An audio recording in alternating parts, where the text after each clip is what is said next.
All right. And basically get started.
I think a little soon I'm gonna go for the final 4th Divine Beast. Free up the castle.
Sorry. Send a quick text.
Those are words that people need to fucking live by.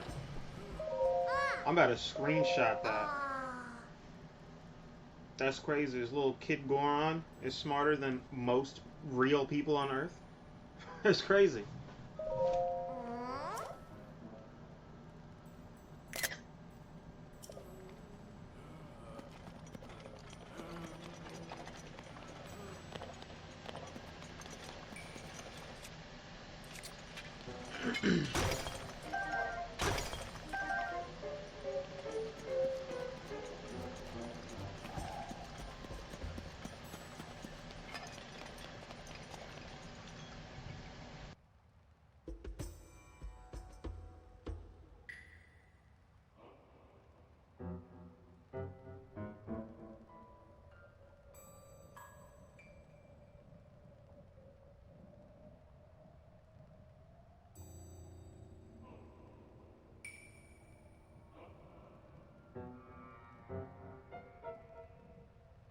Mifa's grace is ready.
I'm gonna have to grab a shit ton of fire lizards on this mountain.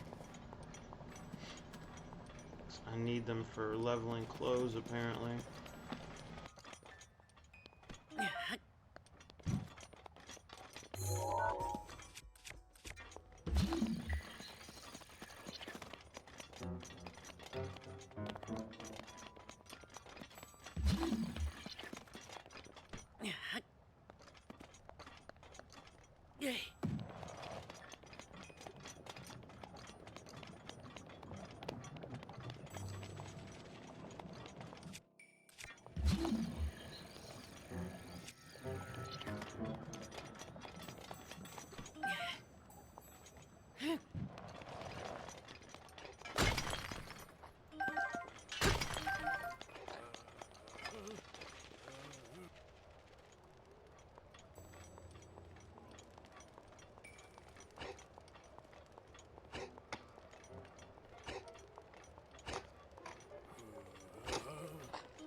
Yo, what's up, Alex?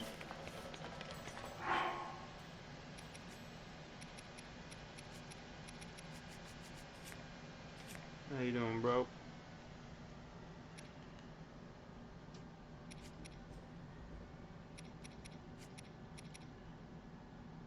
Damn, yo, this game, this is, you can really have $9.99 of every item.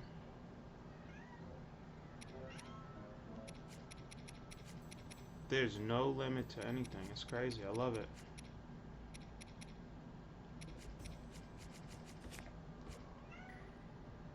It's it's refreshing sometimes when games don't give a shit about your carry limit. It's nice coming off games like Fallout and shit, and then getting on this, and you're like, God damn, I don't have to think or worry about what I need to carry, what I gotta put away in a chest or whatever. I make a habit though, and I've played so much Skyrim and Fallout games that I now make a habit of having. I always try to have at least 100 to 150 of my weight limit be used for bullshit that I'll throw away in a chest later to save. And so I'll just have a huge supply of items later. A lot of people probably do stuff like that, but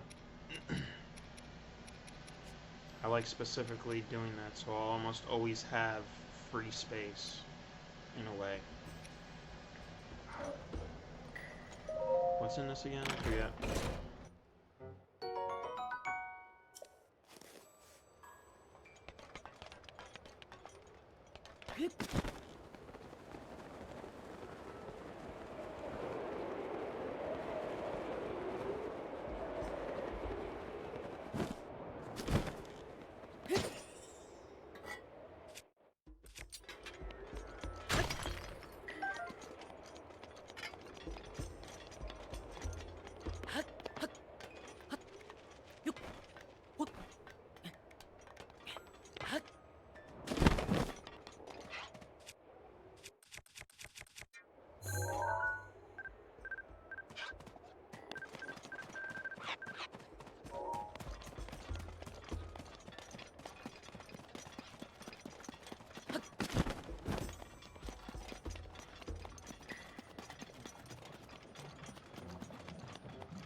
I don't know what these are supposed to mean. Like,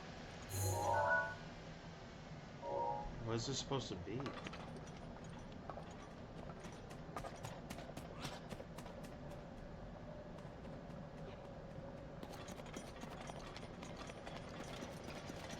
Something special happen at night with that? I have no idea what the fuck it is.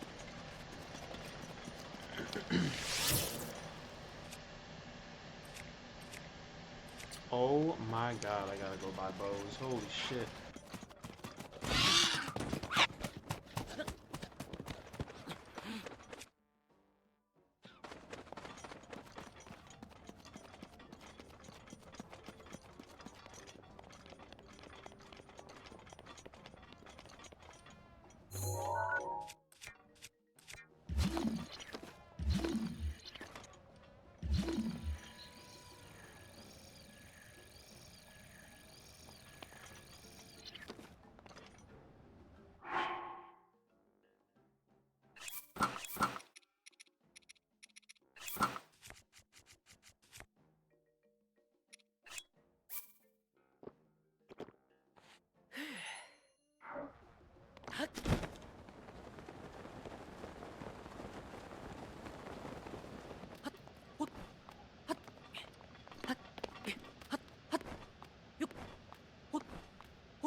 I wonder what I can use diamonds for crafting. If I can use them for crafting.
I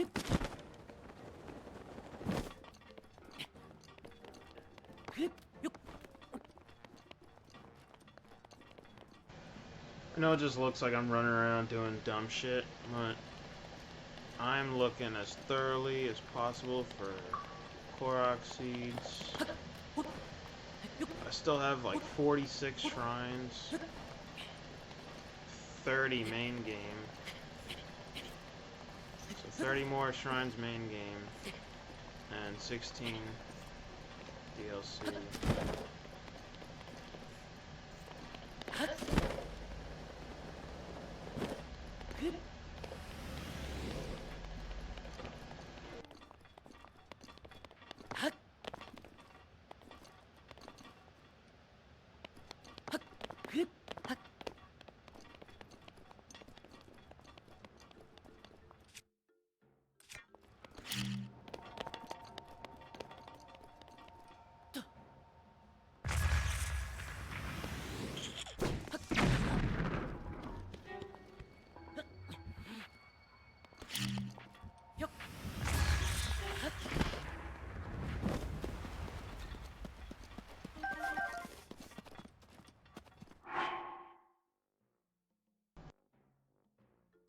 I think one of the coolest things about this area is that it's so hot that you can literally cook food.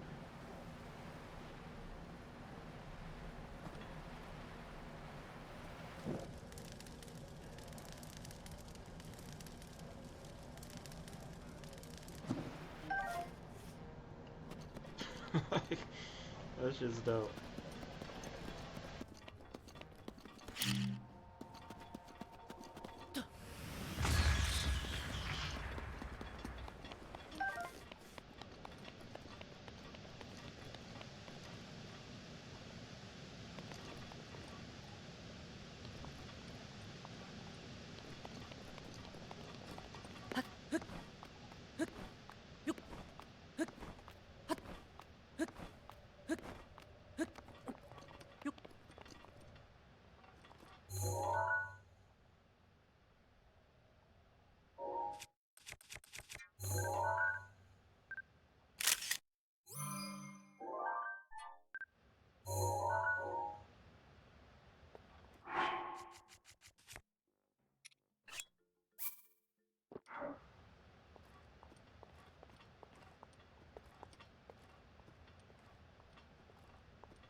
That stupid 2-foot drop right there that I came off that rock while sneaking made me stand up. That's so dumb.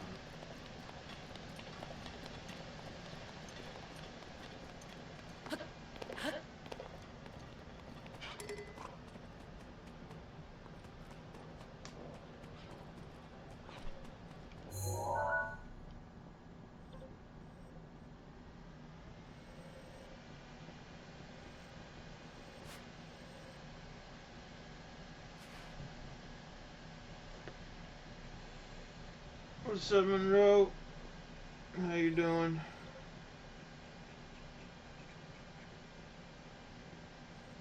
I hate how some of these missions, I get they want me to look for it, but it's kind of annoying that while you're doing the mission, the little mission reticle waypoint thing remains on the person that gave you the mission. So I have to find a fucking, like a hidden chest between this bridge and this point. So I guess in one case, for this one instance, for this one specific mission, this is the only thing that could help. Because his clue is between here and the bridge, he left a chest. So somewhere here, there's a hidden chest. But it's annoying that the mission is right here at all times.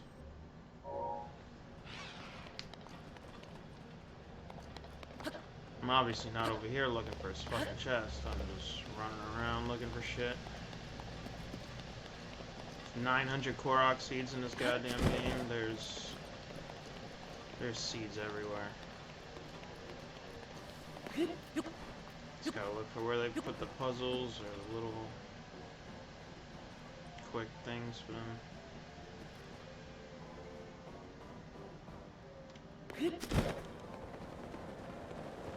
Found a bunch yesterday.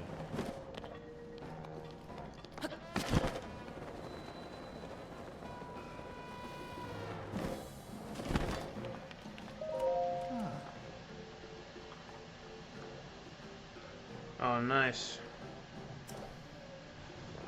That must have been a real bitch. Going, you said like 3 weeks? I think you almost went a month, I think.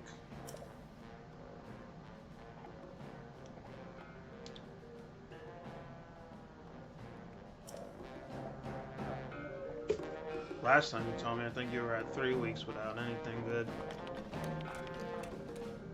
If you waited longer after that, then you probably hit like a month.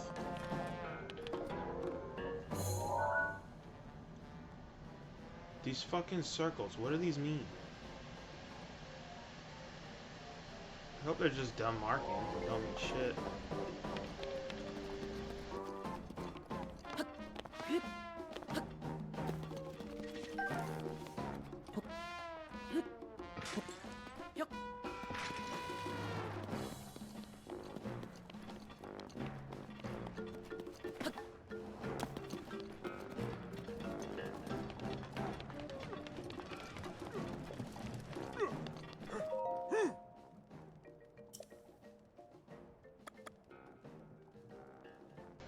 Yo, this game, I gotta say, this game, when you're in conversation with people, he's like, my brother ran away. Now his response, Link's response is, brother? Or did he run away? Like, he sounds like somebody that's not interested in shit people have to say, but is really pretending like he is by repeating something that they said. When you repeat something like this, because this shit makes it look like he's really engaged in their conversation. Like, brother? What? And apparently I learned somewhere that if you give simple responses like that, like brother, when he mentions brother, you make it seem to the other person like you're a lot more engaged in their conversation. That's if you're... I mean, there could be two ways. Maybe you're just trying to make them look like it, you're trying to troll them, or you truly do seem more interested. So this is a way to make somebody look like you're a lot more interested, or make them feel that way.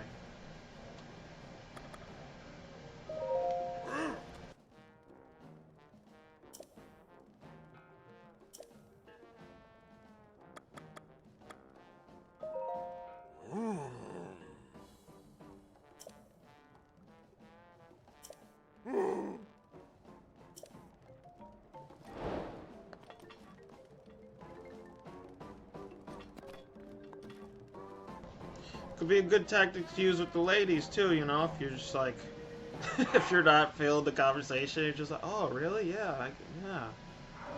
Really? Oh, interesting. You know, you could just like use that tactic for that sometimes.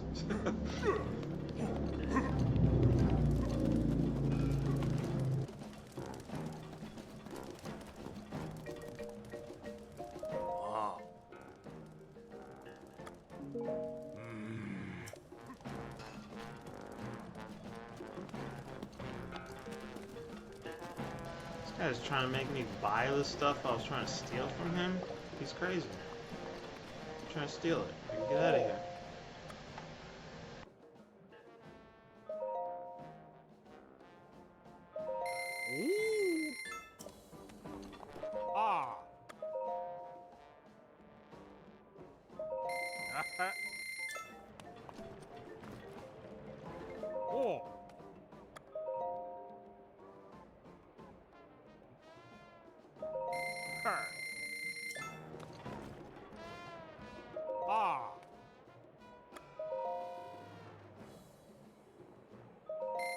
Uh,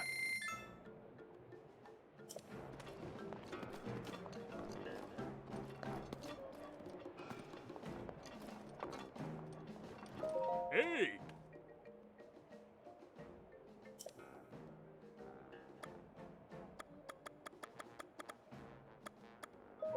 Oh!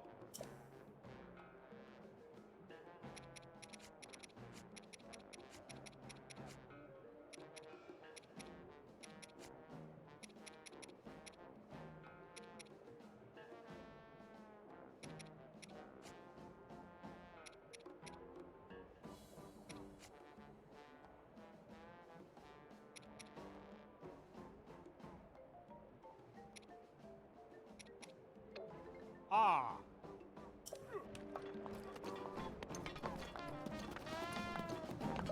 Sabak.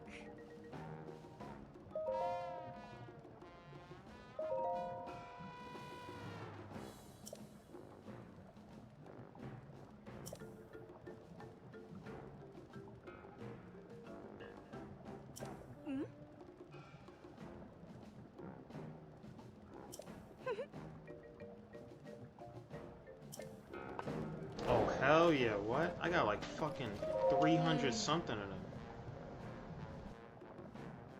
Oh?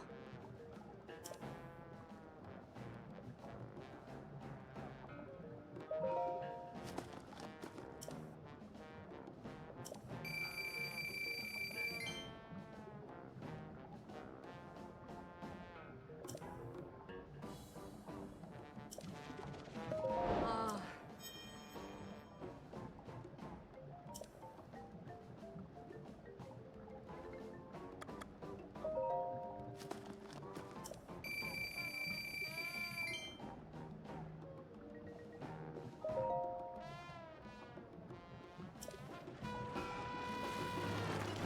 Hey!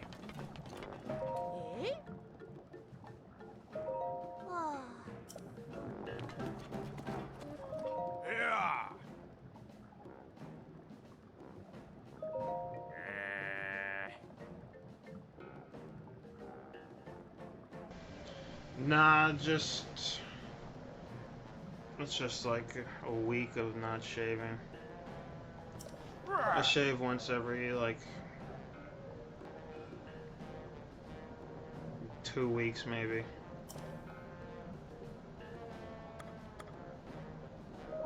My facial Oh! hair grows mad retarded. Like, I think I might have told you before, it'll grow in almost looking naturally like a weird Wolverine style beard, because I'll have a natural patch of nothing that grows here, and same on this side, nothing's growing here. Like you see, it literally stops right there, and there's like patch of nothing, nothing. That shit's annoying. I hate how my facial hair grows, so I try to never grow it. Oi! Oi! If I ever do attempt one though, I might just leave all up here and then shave all of this. Shave all my sides. Just leave my upper lip and my chin. And let all that grow probably and see how that goes. If I ever do that one day, but yeah, I got some bad ones. And naturally too, which is not good. I don't like it. Like usually people try to have a mutton chop and no one wants that still.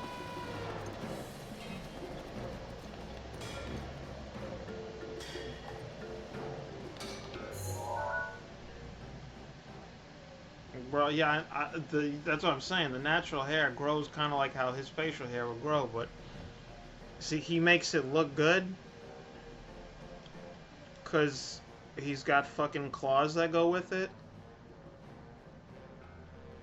Otherwise, like, I don't have claws, so that shit just don't work. So I got these fucking patches of nothing. I mean, dude, you say you're just playing, but I agree. I literally think that. I literally have told myself this to myself that it's kind of growing the way that Wolverine's grows, but it's natural and it looks dumb as shit. I have done that once. I have grown my hair all the way down.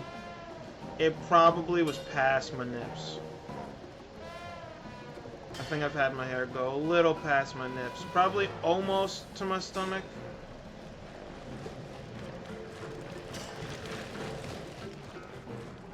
But I did that for...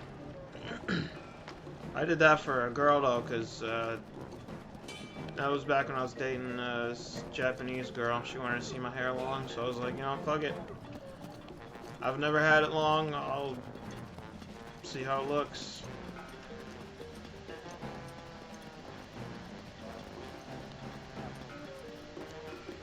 I didn't hate it, but it was definitely was a different feel of how you gotta live life. Got so long, I was literally like putting it up in a fucking bun. I was making my hair look... I was trying to give it the most manly type of bun, which I think is like the Japanese hairstyle bun. So I was trying to at least kind of wrap it like that. That's how long my hair got. Not like this style. I was not putting my hair like this guy. This is more, I'd say this is more like Chinese style, probably. But he's also an artist, so they make his head look like a fucking paintbrush.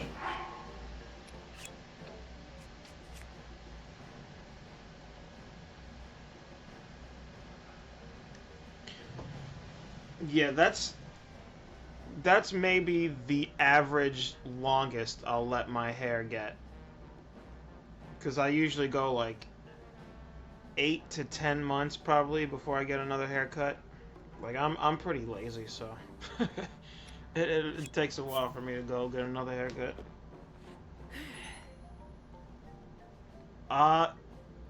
It's possible the people that cut my hair donated it at the, you know, the barbershop. Because I hear barbershops do that type of shit. I probably could have maybe sold it, but then again, like, I don't know where the fuck to go to do that. Probably have to hit up a wig business or something.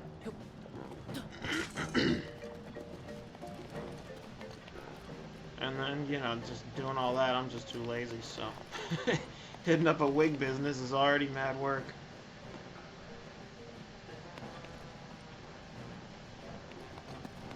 Damn, so you let your facial hair grow. 2 months of my facial hair, I'd look pretty ridiculous. I would definitely start looking ridiculous.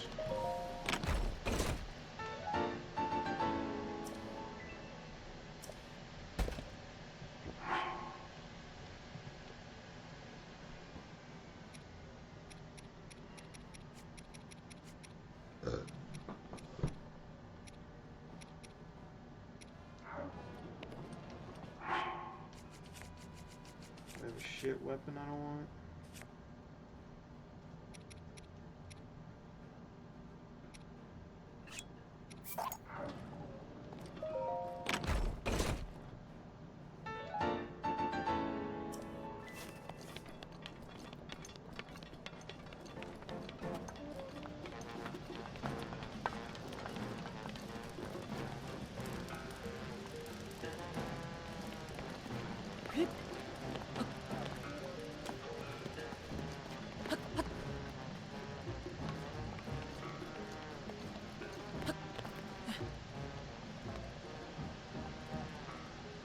Next GTA characters are probably gonna have facial hair that grows over time.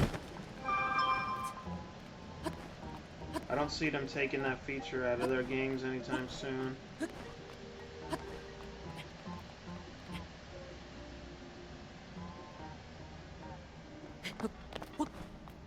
After they add it into Red Dead 2, I definitely think they're gonna have growing facial hair over time.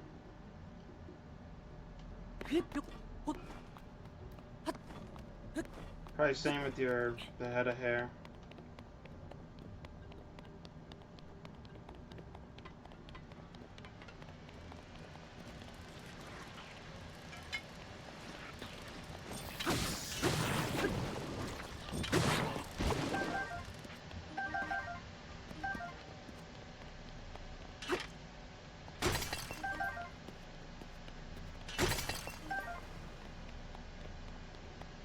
I don't know how true this rumor is, but apparently it's gonna take like 30 to 35 minutes or some shit to drive across the entire map of GTA 6.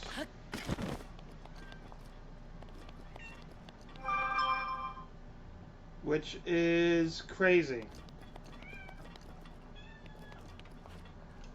What's up, little kid? I think in GTA 5 it takes like, to drive around the whole outside of the map, I want to say maybe like 7 to 10 minutes. What's up?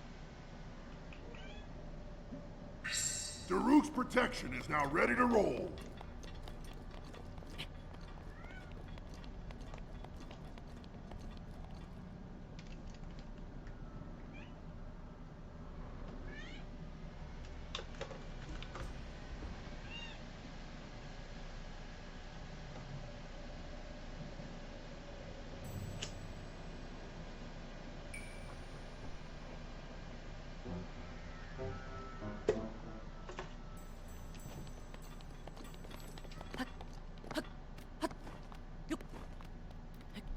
Finding seeds in this fucking volcano is a lot more annoying, I think, than finding them anywhere else. They're extremely rare out here.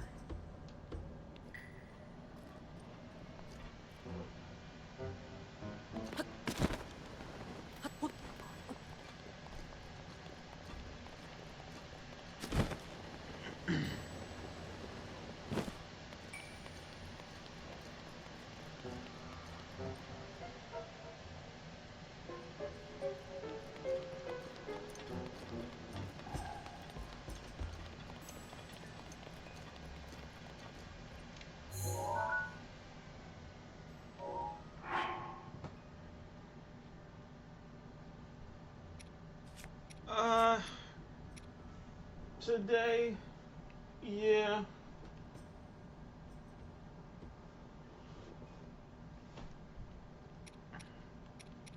The other day, the one annoying one was being annoying as usual. Doing his normal harassment.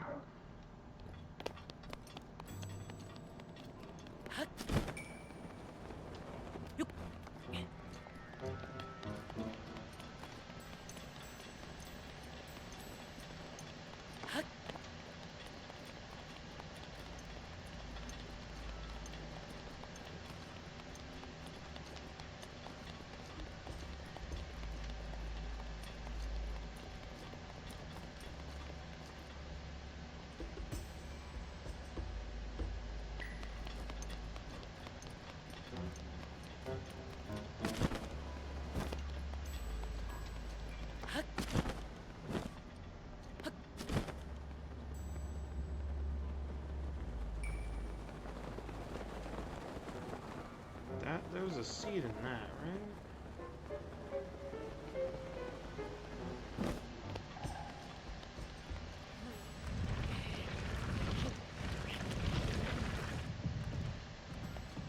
Pretty sure I already got this one. Oh, I didn't. Okay, cool.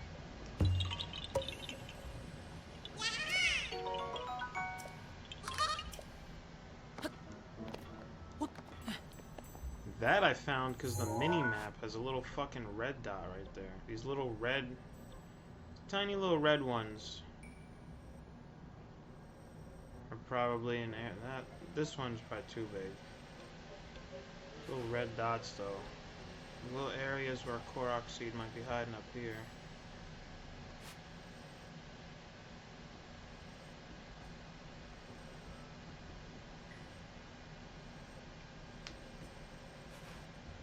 think I'm gonna have to get Dead Center, Volcano, and look for some stuff.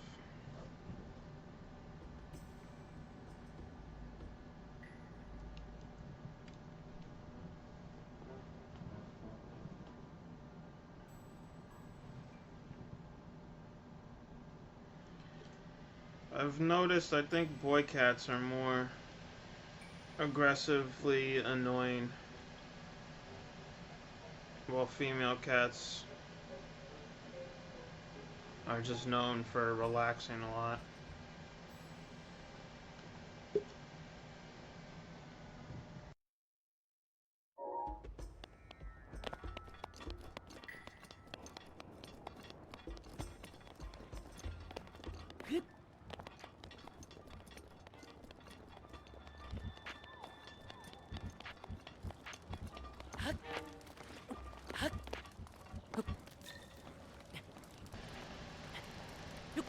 I mean, people say that, but I think it's more. I think it's more having cats in my life, and then having an orange cat as well as one of them. Most cats will act crazy, but I think it's just a male cat thing, where the majority of male cats will be a lot more hyperactive. It's kind of like children, you know, like how a boy will be kind of playing with swords and be super hyperactive all the time, and the girls will be sitting down playing with their dolls or whatever. Cats are very similar in that aspect, I think.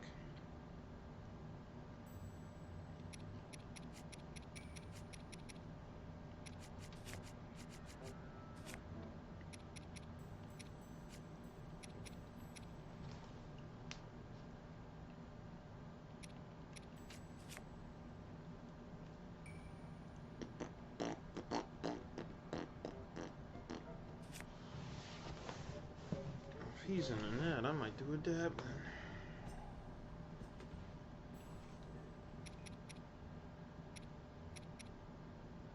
I think I'm gonna stay out here exploring this place until I'm done with all of these potions. I need 5 more to use up.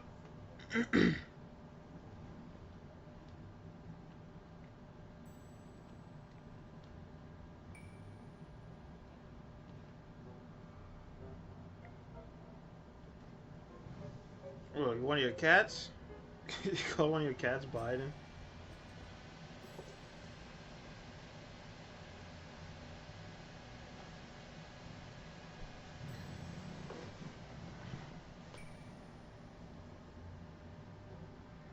Love or hate the guy, Biden as president was just funny to watch.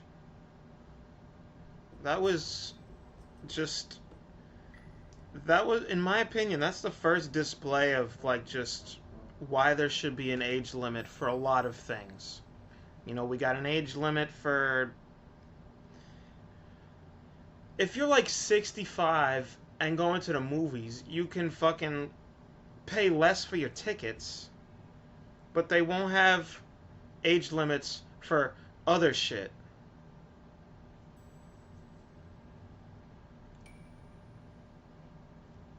You know, like, it's... I feel like... Love or hate the guy, I think Biden was a perfect example of why we might need to start having an age limit for people running shit. Because that man was... That man was fucking... He had some moments. He had some moments. Very old person moments.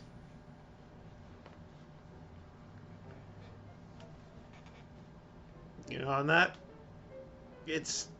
Whether you like or hate the guy, seeing a leader have moments like that, it's scary for the people that live in that country, because then, like, it makes other countries that might be an enemy be like, uh-oh, we can make some moves right now, and nobody will see it coming type deal, you know?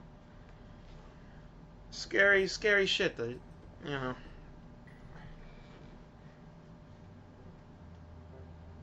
Oh yeah, I've started noticing some of those, some of the videos I think where he's like starting to fall asleep too now. Started seeing some of that. I've seen people, I've seen people make videos of, I think they're adding like farts before Trump walks into a room, and they're like, Trump farted. He waited here and farted before he entered the room. It's so stupid. So funny. I just love dumb videos like that.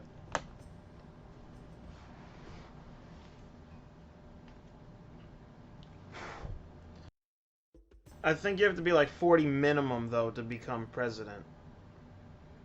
And but there should be like an age limit for how old you are too, because you know you start losing some of your abilities, walking, your brain power. You start losing that when you get old, you know.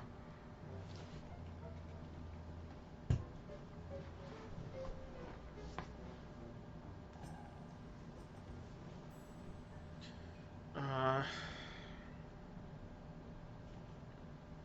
is it 35? Oh yeah, I was gonna say I think the youngest president was in his late 30s, the youngest ever, or early 40s. But most of our presidents have been like I think in their 50s and up.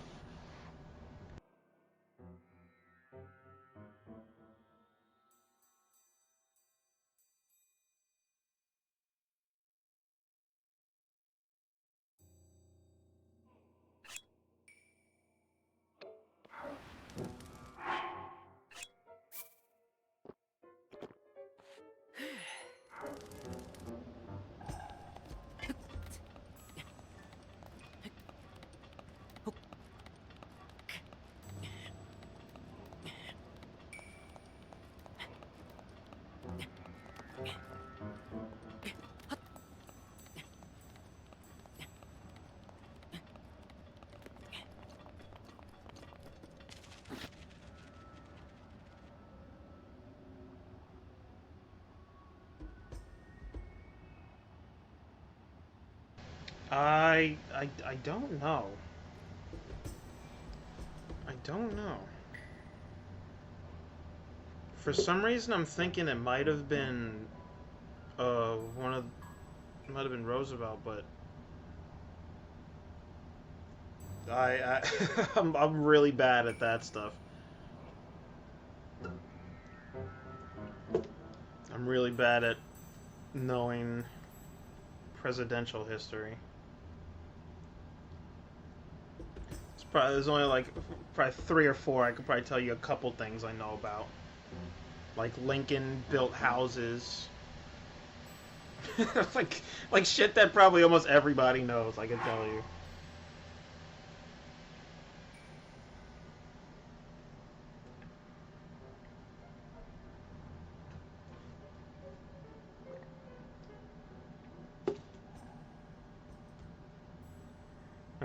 I didn't even hear about that. That's kind of funny they had to do that. Yeah, we gotta stop. We definitely gotta stop having I think people over the age of 70, 75. I think if you're above that age, probably shouldn't be running a country.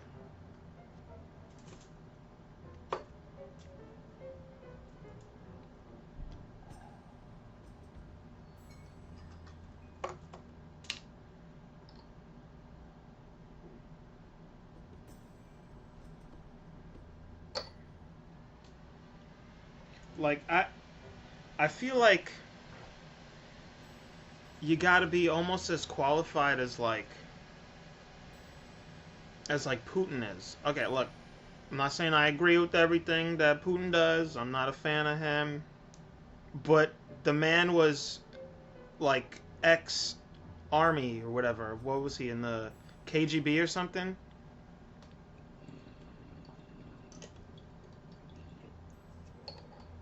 Like, that dude has experience doing shit. You know what I mean? That's all I'm saying.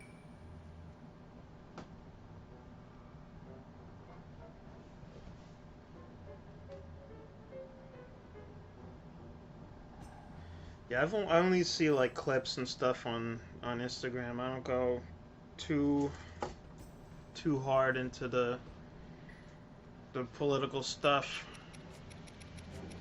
I just see a lot of videos. Then there's a bunch of stuff I'll laugh at.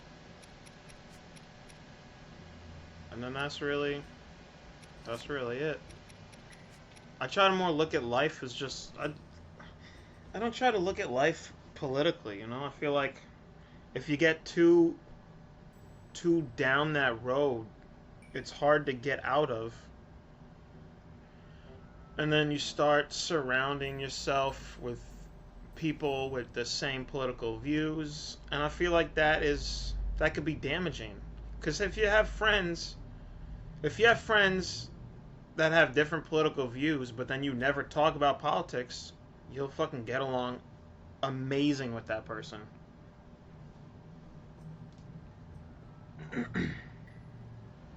It's possible I've seen that guy's clips, but don't know who he is.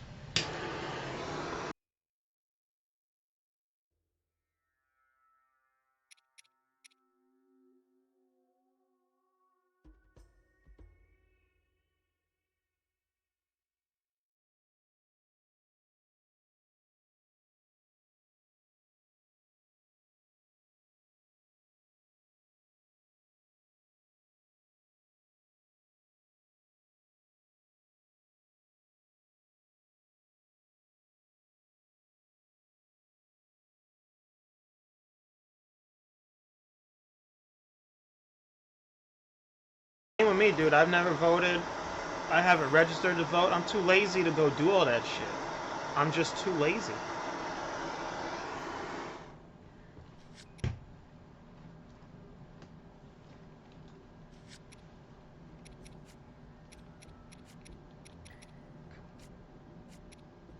I just view things as like what's morally right and wrong, and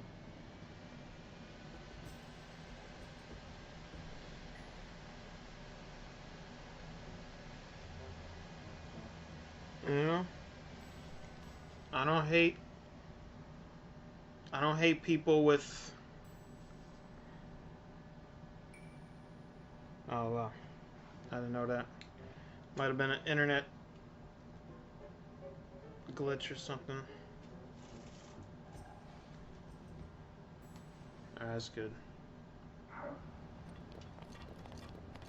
But yeah, I was saying I don't like I don't get too into politics. I'm not obsessed with that shit. I look at things as what's morally right and wrong, and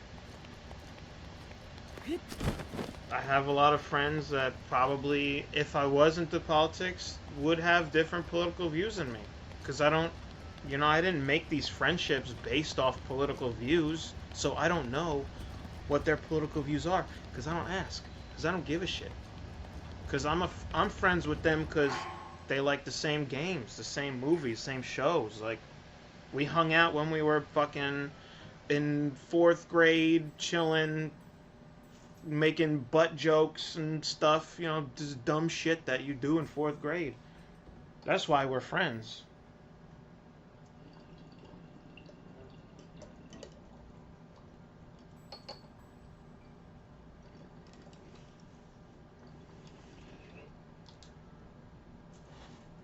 Politics could really change a person.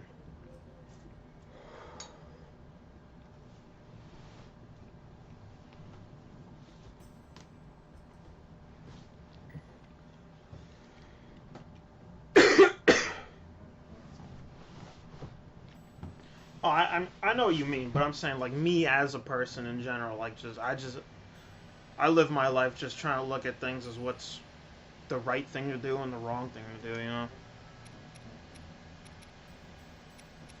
I'm not looking at it as like is this a Republican thought or a Democratic thought?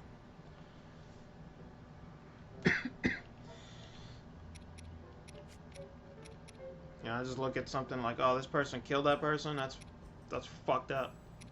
That person should probably go to jail. Because that's how that works.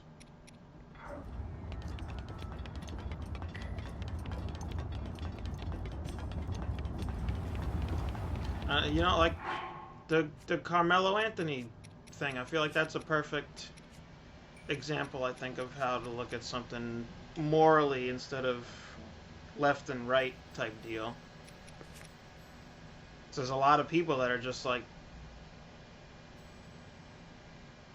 defending the fact that he killed somebody. And I'm assuming those thoughts are more like a political view type thing. Because, like, how are you not looking at it logically? He killed somebody.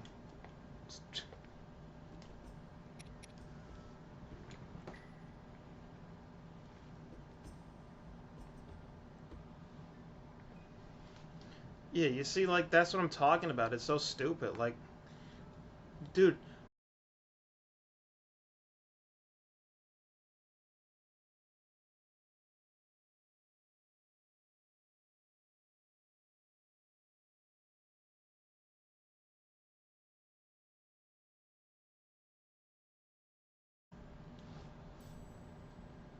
You know? And I just thought the video was funny. I posted it, and, like, 6 of my friends were like, oh my god, you're a racist. I was like, how? What the hell? Where the hell does that even come in? How the hell do you get racist from Biden falling over on a bike?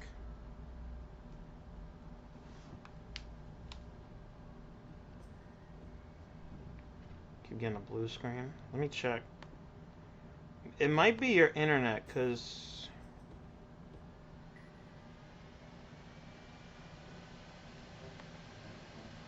No, maybe it's my internet.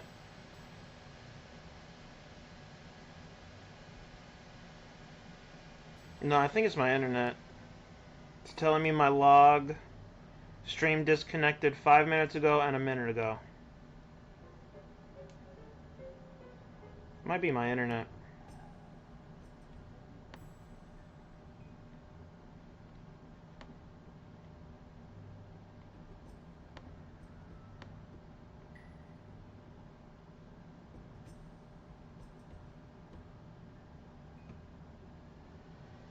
I mean, I don't think we're hating on anybody.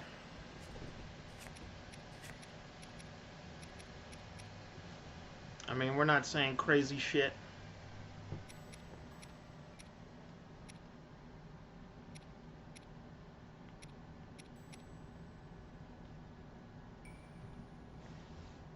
But yeah, like, but,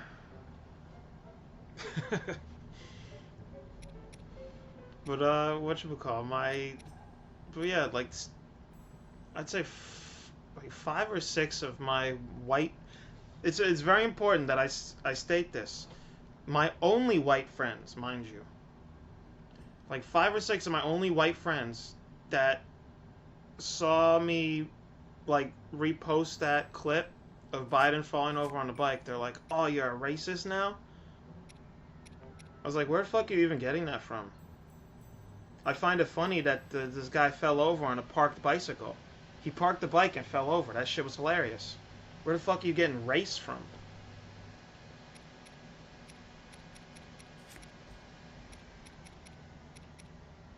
If something's funny to me, it's funny. Like, what are we talking about right now? Like, what?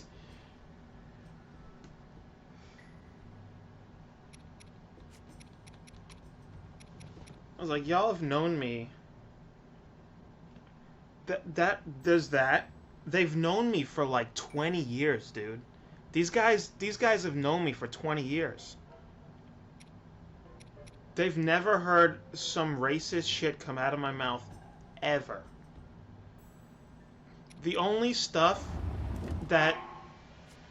One of my friends who was saying this is Irish, but all of us would kind of be like, hey, your people had a potato famine. That might be the most we ever did about making fun of, like, his race, if anything. Like, your people couldn't grow potatoes. Like dumb shit. Stupid shit like that their friends would say. You know? These guys have known me for 20 years. I posted that video of Biden falling over, and they're like, "Oh, you're a racist now." Like, dude, what are you talking about? Against who? What race of people? Do you know a race? I was asking them, like, cause I don't know. Cause logically, like that thinking reminds me, like, if people, when the Michael Jackson HBO documentary came out and people stopped listening to Michael Jackson because they thought, oh, if someone catches me listening to Michael Jackson, they think I'm gonna be a pedophile. It's like, no, you're not a pedophile for listening to fucking Michael Jackson music. What are you talking about? That logic is so retarded. How do you think like that?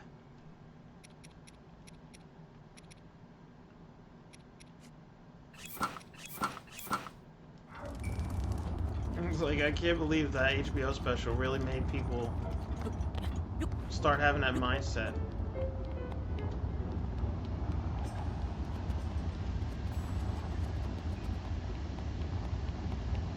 That shit is crazy. I'll still turn on Michael Jackson music every now and then. Listen to Beat It, Thriller, Billie Jean. They're still great songs. In no way does listening to that, I think, promote any of the shit that that special was talking about.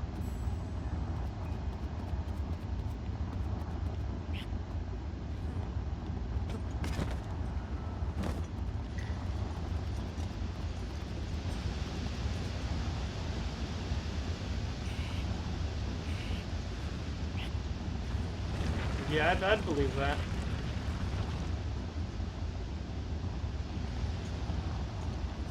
His music isn't bad. I mean, it's just people think really stupidly these days. It's just like when I say and when other people say this world is turning into the movie Idiocracy, like that movie was basically a documentary of the future.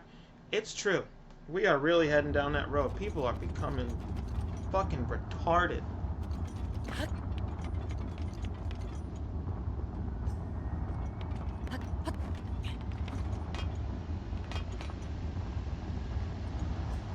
Oh yeah, there's people that there's people that hate their own race. There's definitely a lot of people like that out there too.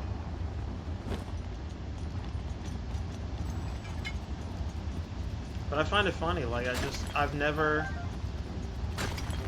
once hated or openly was out there just like, oh, I hate this race, I hate that race, or being mean to anybody or singling someone out because they're a specific race. That's crazy.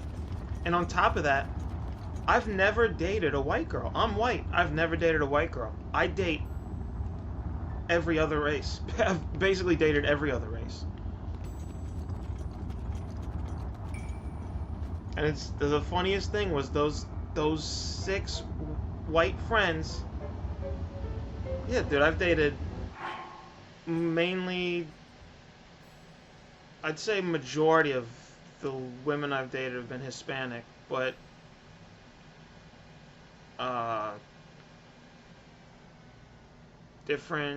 couple different Asian races, Japanese, Chinese, Filipino, Dominican, Puerto Rican,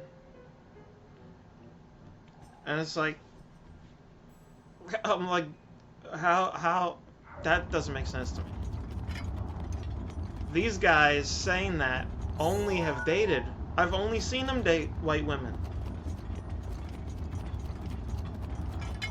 They're those like, I was like, are you guys like turning into those like liberals that the internet makes fun of? That like say they're not racist, but then go and say shit like black kids in the Bronx have never seen a computer or don't know what the word computer is. Like, that's literally something Kathy Hochul said. Like, what the hell? Like, what the what? I'm almost positive 100% of people in the Bronx, regardless of their race, know what the fuck a computer is in 2025. Or whenever the fuck she said that. I was like, what the... what?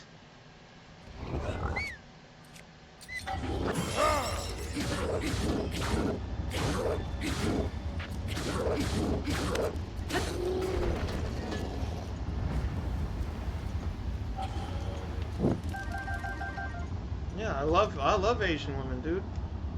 Asian women, Hispanic women, they're great.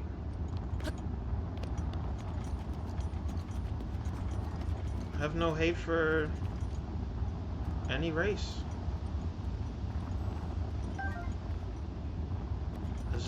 That shit just blew my mind. I'm telling friends of mine that I was telling that story to like friends of mine that are Hispanic, that are black, and they're all just like, dude, they sound nuts now. They all were like, yeah, they sound a little crazy now. One of my Hispanic friends who I told that story to knows them. He actually met them like 3 times.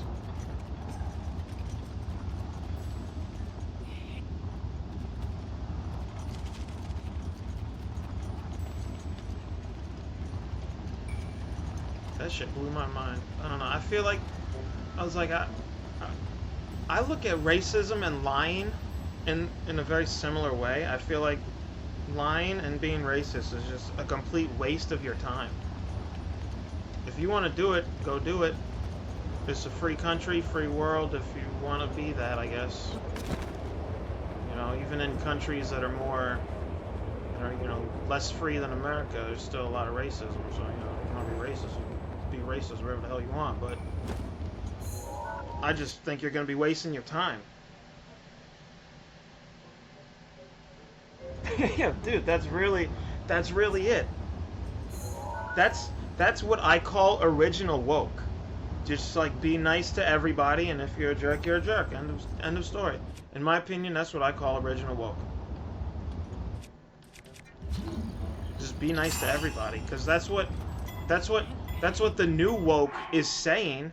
Technically, just be nice to everybody, but in a much more annoying fucking way, you know? So everybody's sick of woke culture already. I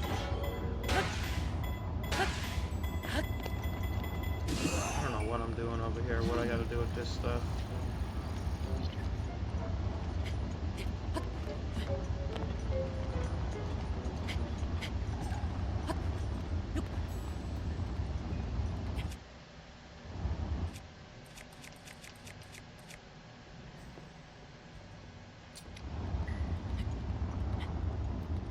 Yeah, it's like I don't know why people gotta get so crazy. Like I'm not gonna live again. I'm living one time, so I'm focusing all of my energy on trying to play every fucking game I can. Try to see every movie possible. Finish every TV show I gotta see. I just finished watching The Strain yesterday. Crazy dope show. It's just a waste of time to be, like, hateful.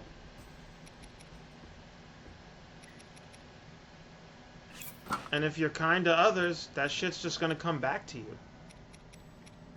Like, I'm constantly tipping the cafe people I go to, and then the girl that works there, depending on when I pull up, if they're about to close and they still have, like, 6 croissants on the fucking thing, the girl working there that sees me all the time, she'll hand me like 4 in a bag for free. You know, if you're a nice person, and that's because I tip her a lot.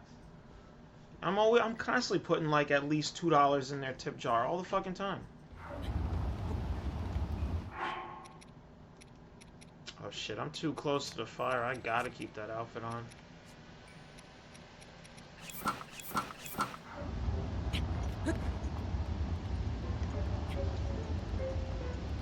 And on top of that, oh, let me see what you said, Alex. One sec.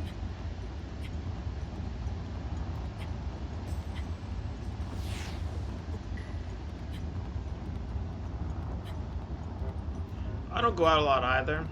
That's why I kind of use the dating apps. But yeah, I mean, you know, you'll find some great people on there.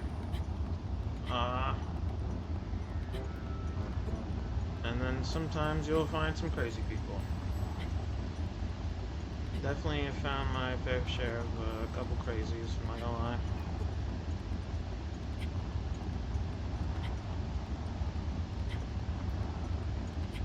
Yeah, and then, you know,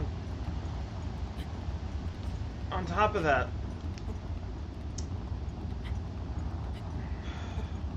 being in a lie, if you lie to somebody, and if they catch you in that lie, now you gotta deal with the fucking fight of, oh, why did you lie to me? Oh, blah blah blah blah blah.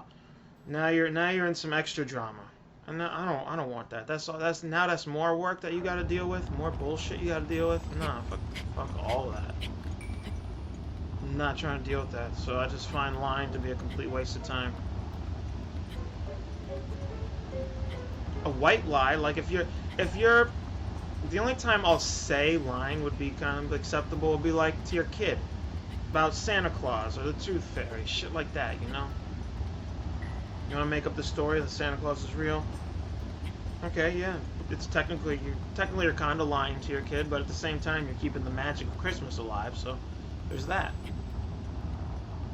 So a white lie like that I'll always look at as acceptable, but just, you know, lying and creating drama, it's just fucking not for me.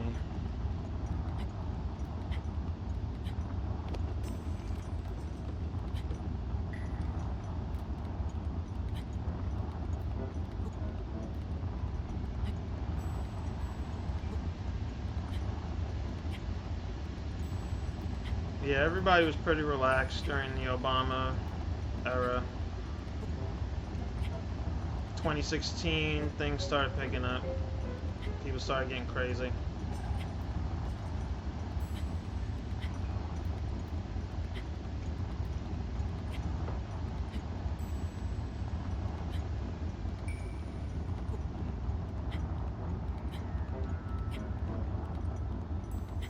Things started getting really crazy.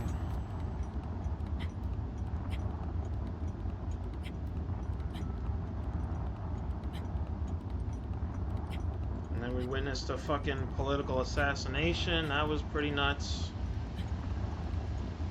That was wild to see.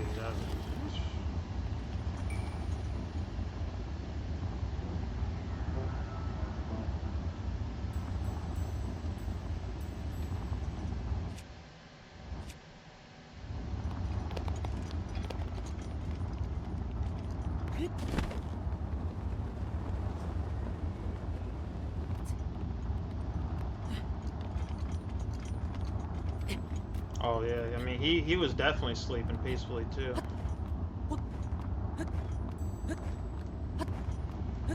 Everybody was having a nice little nap.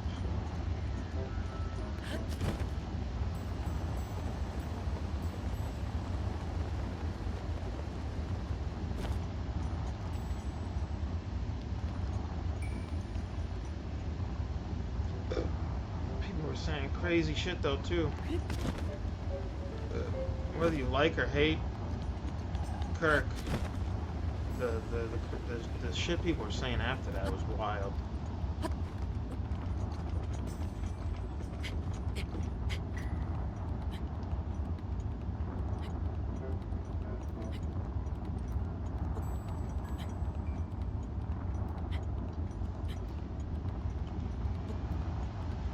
The amount of hate that just comes out of somebody's mouth.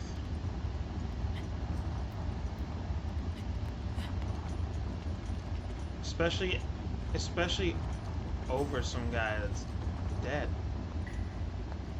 The guy, like, if somebody died and you're now making fun of a dead person, you gotta get your priorities fixed a little bit.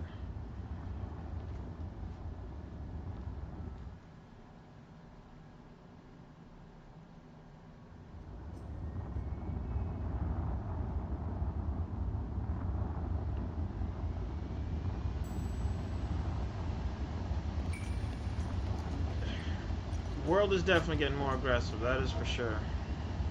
That's definitely a fact. I don't know why people can't just relax a little more.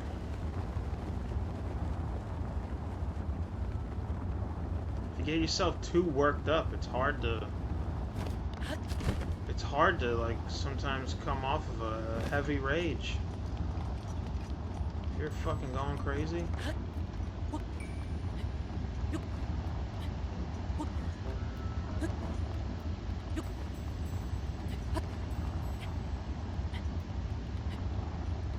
I think that's partially the reason why the Hulk was created, to kind of, in a way, teach a lesson of not getting angry too much to people. Some superhero creations back in the day had moral standards behind them.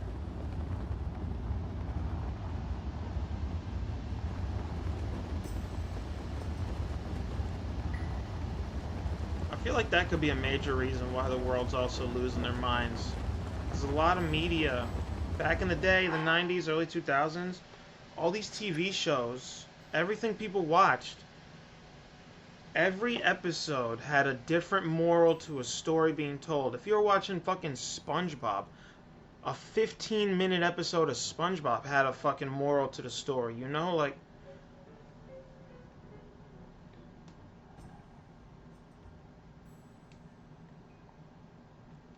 yeah, 1000%. But aside from the dangerous words that are like used in the media to try and throw people one way or the other, I think we've also lost morals and stories for a lot of shit that we see being told. You know, like I wouldn't say maybe Game of Thrones would have shit like that, but like I guess a show, for example, Breaking Bad is a good example of a show that basically has no morals in an episode, you know? We're watching a criminal, we're rooting for the criminal. We're like, it's a show where we basically have no morals that we're viewing in this show. And then you got shit, I just had a great example of a show where the characters literally... Oh, and then you got Game of Thrones. Game of Thrones, for example, where the Stark family is the definition of right morals, and the entire world of Game of Thrones is basically everyone else thinking wrong.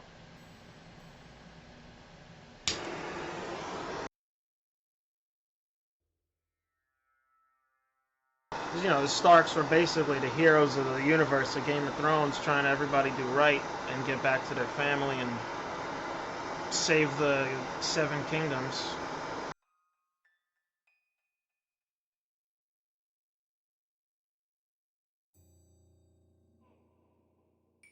Oh, my bad.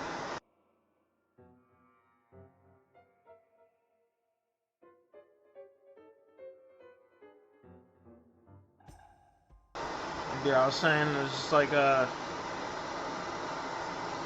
lot of shows just don't have morals these days too, and I think that's probably helping contribute to the fact that a lot more people are losing their minds.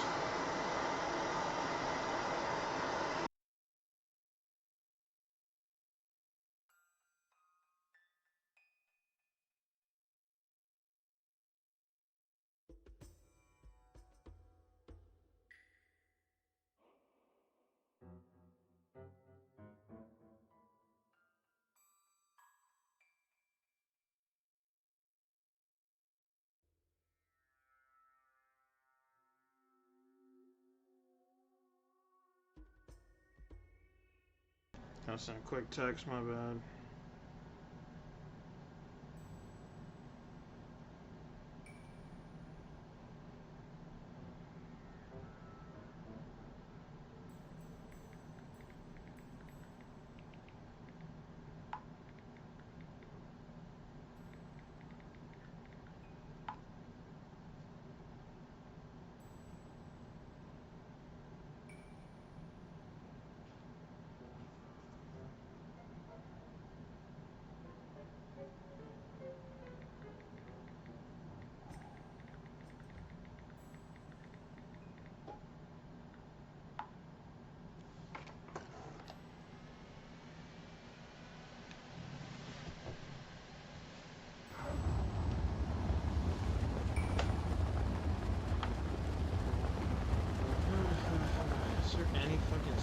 here? I have no idea.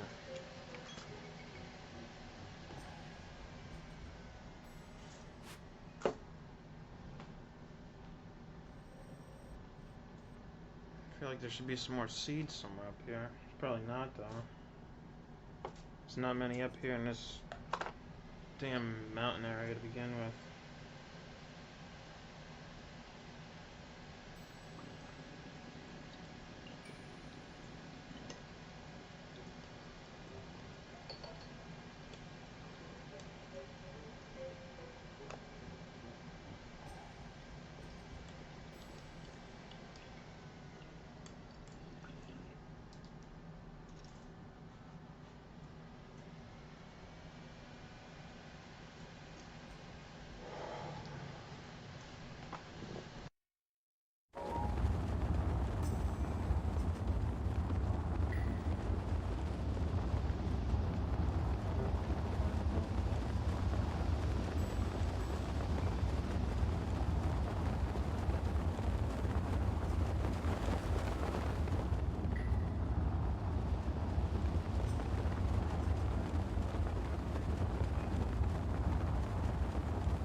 I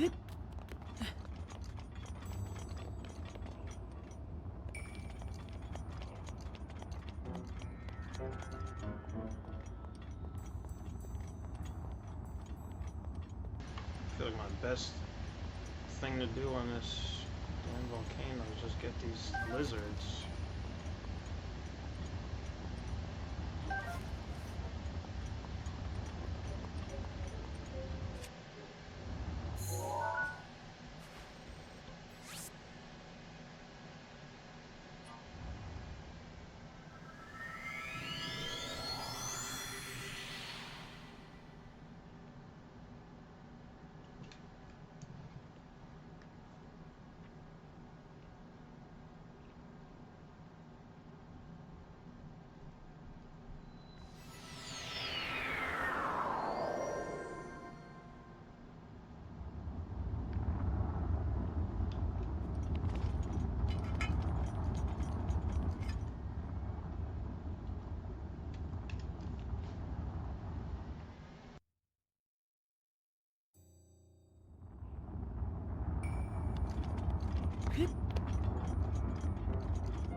It's looking like there's nothing down there but death.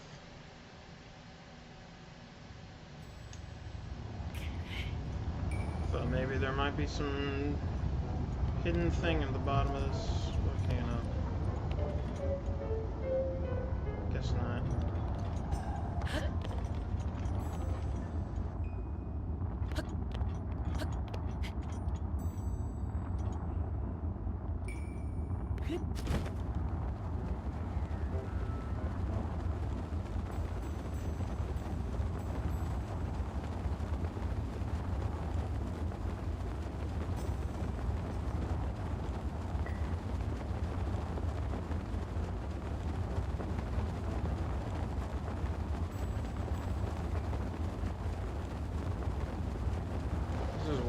still have almost 50 shrines to get. About 700 plus Korok seeds still. Insane.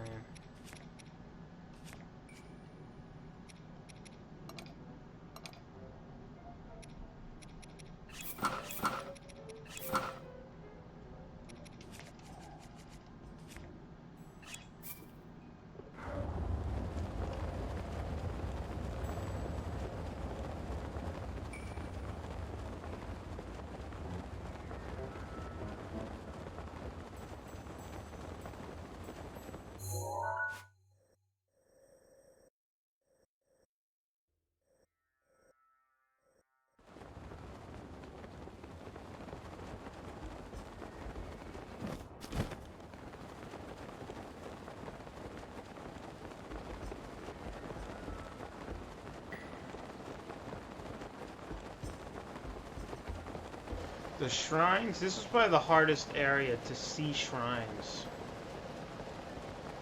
Unless you have your, like, thing on to notify you that there's a shrine nearby, you wouldn't really know. Because they glow fucking orange. And their orange is the same as the lava color.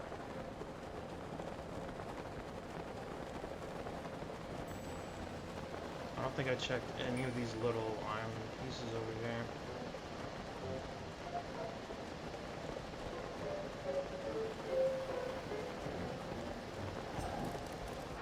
Oh boy.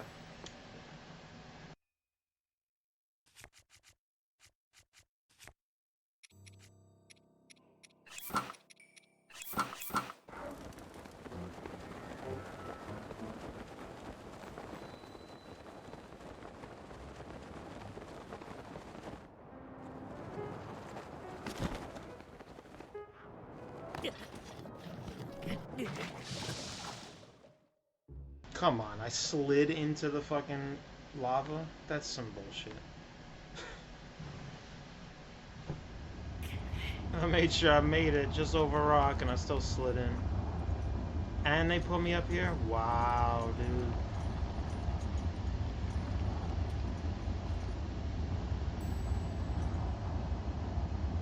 I went that whole fucking thing.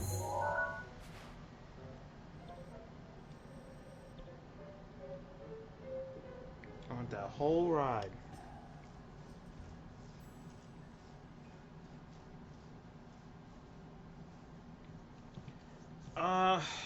I'm too lazy to cook rice. I have a fucking, there's a rice cooker in the house too.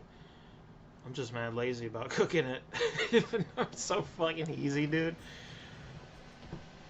I'd make pasta over rice, which is funny. I'd put more work in for the pasta.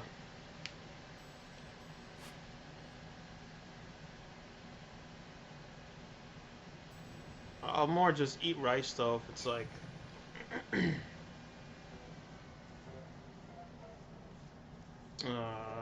like from, you know, ordered from the Chinese spot or Japanese food.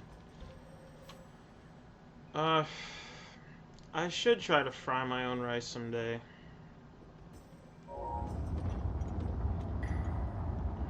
Wouldn't mind making a good fried rice.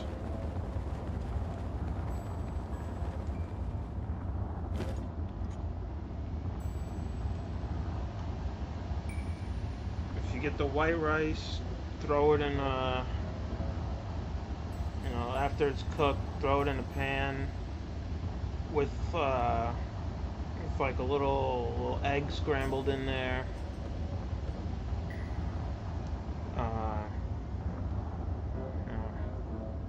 I don't know what type of oil they use when I see them make it at the Japanese spot where they cook on the table. It's a clear liquid though. I don't know, maybe that's some sort of like MSG shit. They sprinkle a little bit of sesame seeds over it. They put a little bit of, tiny bit of carrots, a little bit of peas, and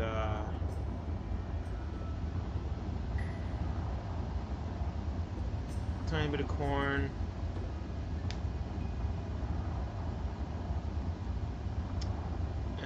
what's the other fucking thing?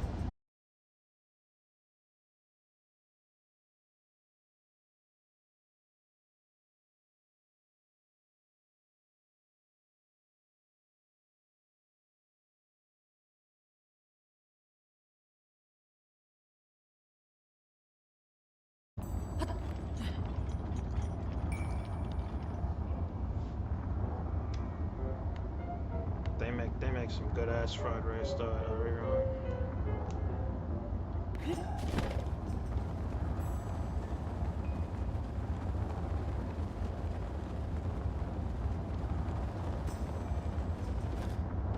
I think I've checked this place as thoroughly as I can. I don't know what else to do. I think I've found everything I can. I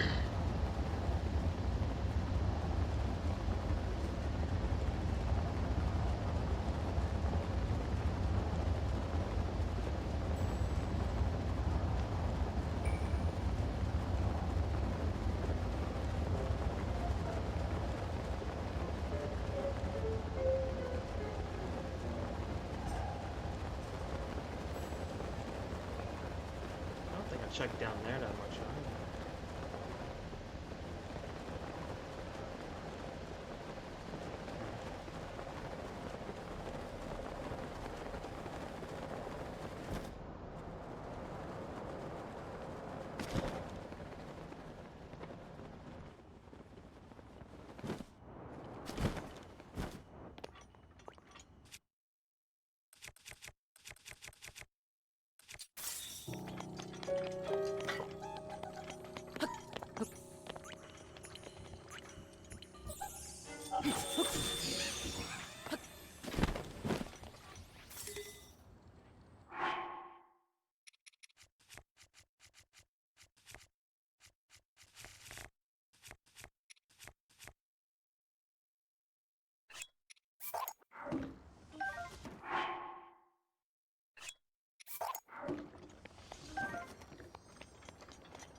I think if you do it that way though, you want to use very, very little water.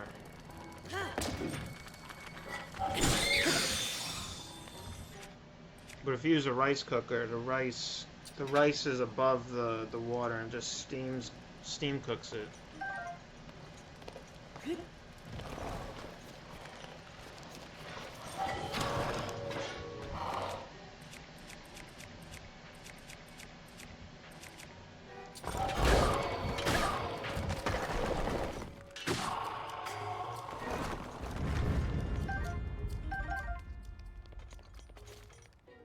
But you want to get the rice boiled first before you turn it into fried rice. Because it has to be white rice first, obviously. Then you fry it up in the pan with everything else after. You steam it up.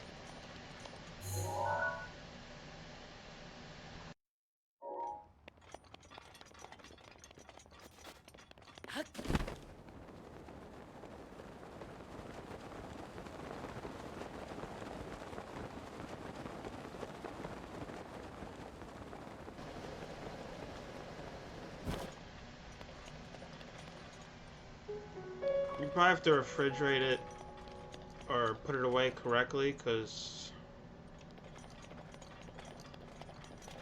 you don't. Apparently, rice gets moldy really, really fast.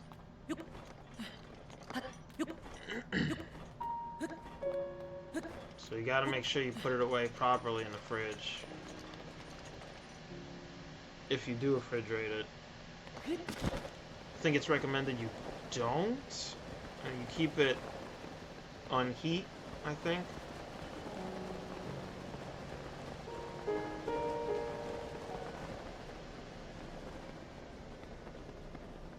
If I remember correctly, I think, like, the leftover rice at the Japanese spot I worked at, I think we kept the steamer on overnight, so the rice always remained warm.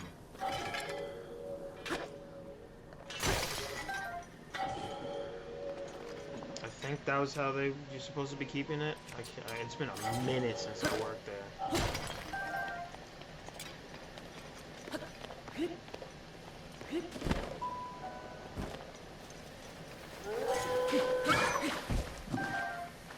I do remember we at least cleaned the machine at the end of every night. I can't remember if we kept it in there or not.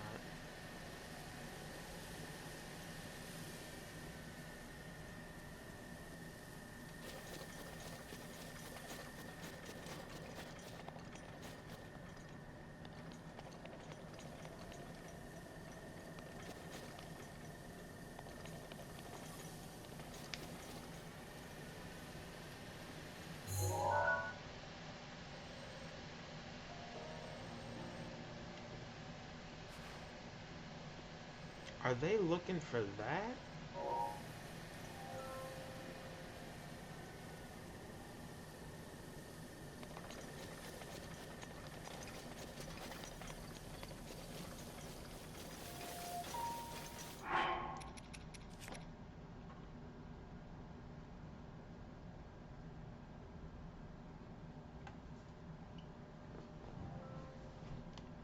Yeah, I mean those Asian households and those what other? I think mainly Asian households be cooking rice a lot. A couple, probably a couple Hispanic cultures will have rice a lot, but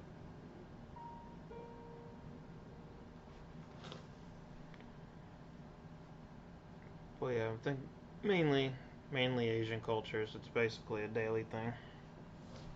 Dude, I mean Mulan. If anything, Mulan was the first probably thing that taught me rice is so ingrained in Asian culture that they eat that for breakfast. Because Mulan, dude, she woke up, she fucking had a bowl of rice with fresh cracked egg over it.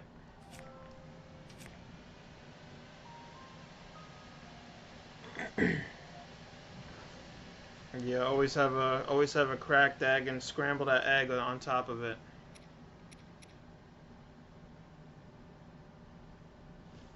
Crack it like right onto the rice and just start like mixing it into the rice as it's on the pan. Just don't stop. Don't let the rice ever sit either. Because if you don't have a wok, you can't let it sit in a wok either really for more than a couple seconds while you're getting like the next ingredient to put on top of it. You want to always keep flipping it because you want to keep the heat going, but you don't want it to burn, you know, because rice can burn really easily. You just want it to keep staying hot without burning.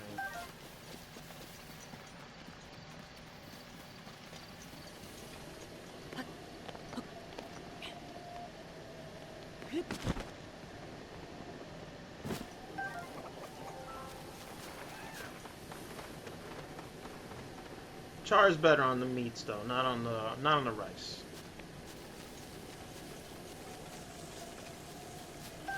I love a nice little like slightly charred piece of meat. Crispy bacon always can never have. I can't have rubbery, half-cooked bacon. I don't know why. I don't know why anyone likes that.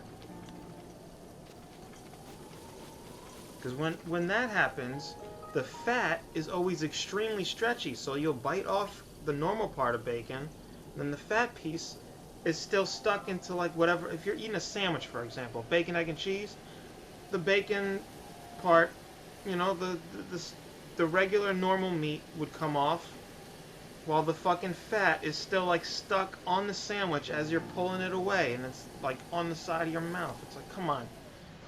If they don't make the bacon crispy, it's always gonna do that.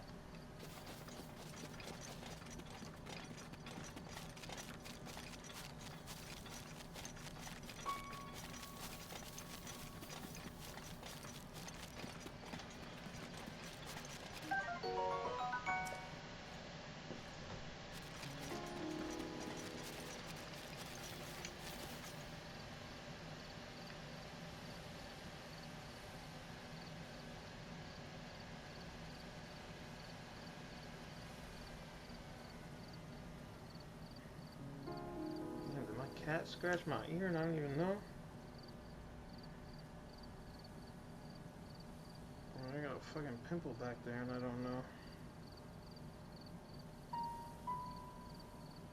I have no idea.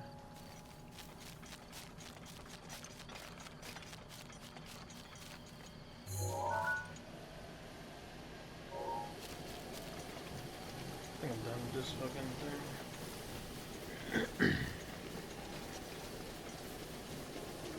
I don't know.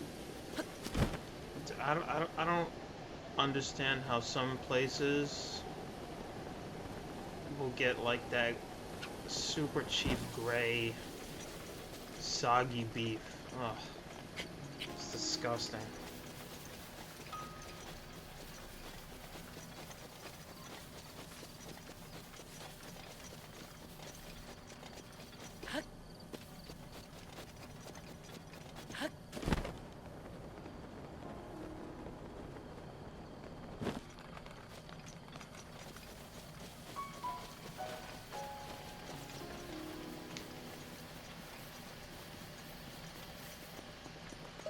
Yeah.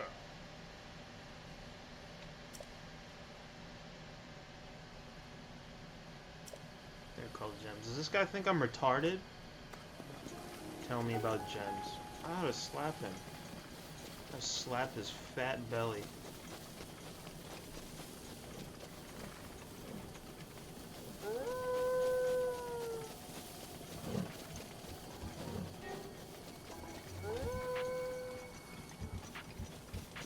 It's possible I've had some of that and some stuff I've had.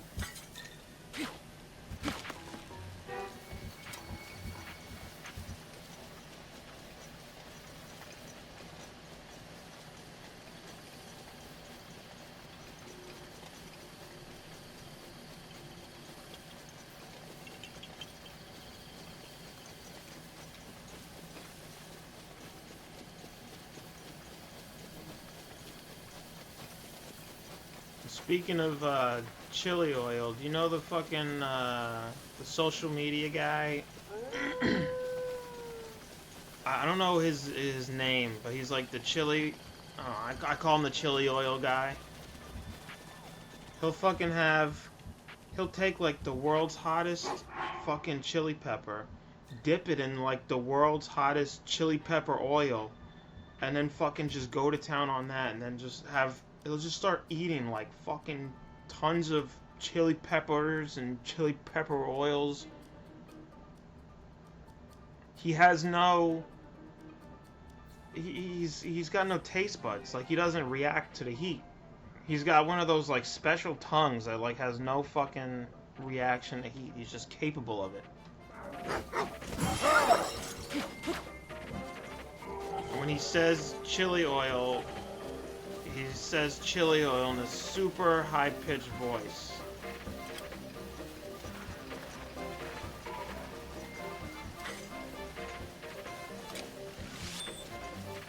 I need to get more arrows. I got no fucking arrows.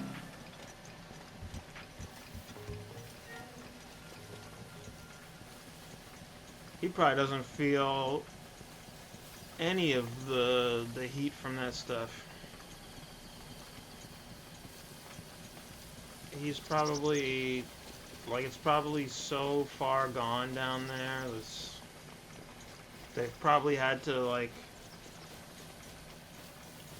what's the name of that procedure where they take skin from like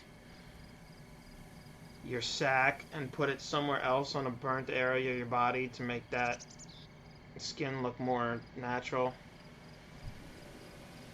I'm forgetting the name of that procedure.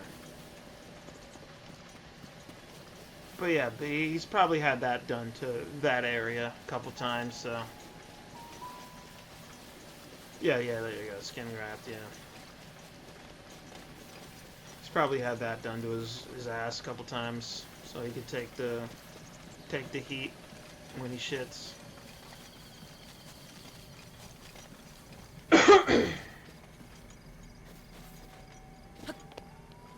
I don't think he's one of those people.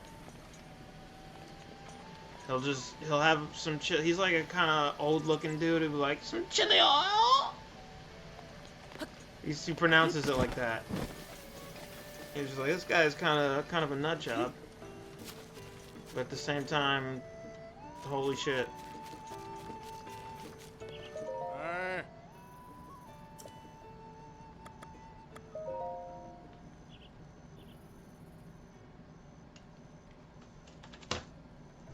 It might be, let me see.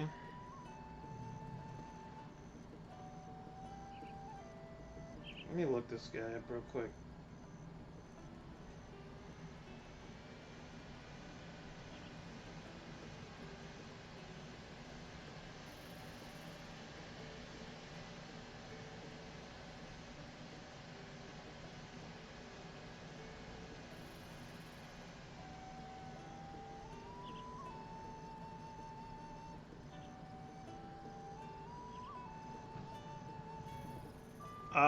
No, I don't think it's that guy.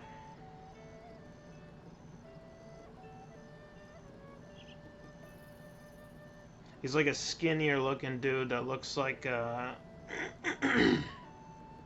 looks kind of like a hipster looking guy. Looks like a 60-year-old hipster, kind of.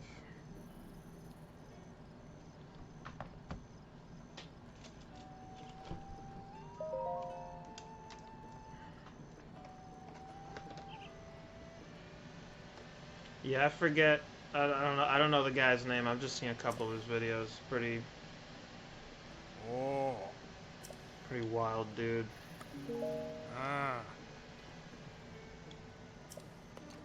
Oh yeah, I've seen Shoe Knight's videos. That guy's, dude. Whole bottles of 409 just down the hatch. What the fuck?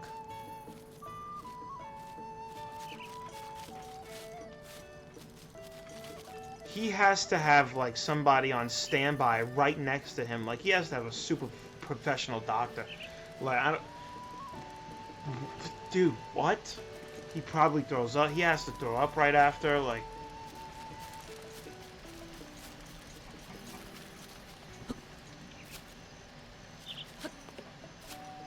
that dude is insane.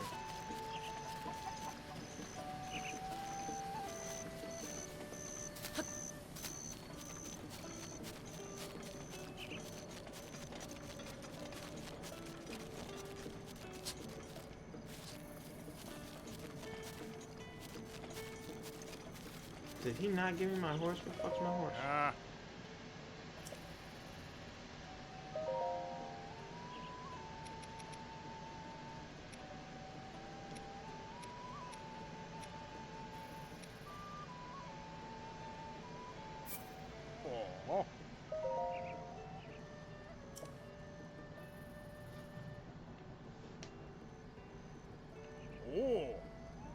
Yeah, he's nuts.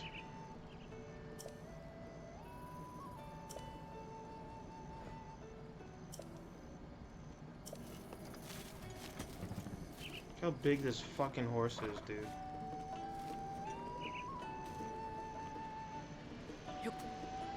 This has got to be Ganondorf's horse. This shit is huge.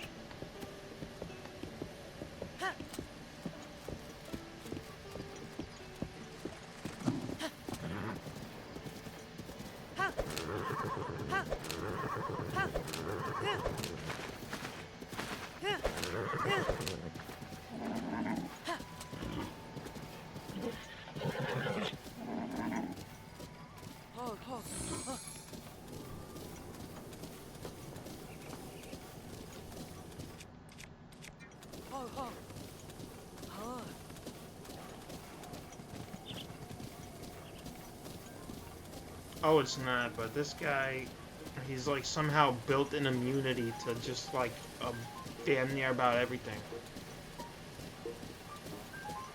Ever since he was a kid, in one of his videos, he's been saying that like ever since he was a kid, he's been doing shit like this. He's been like licking the ground, just like he just can't get sick from natural germs, and then he's just fucking things he ingested just started getting crazier and crazier.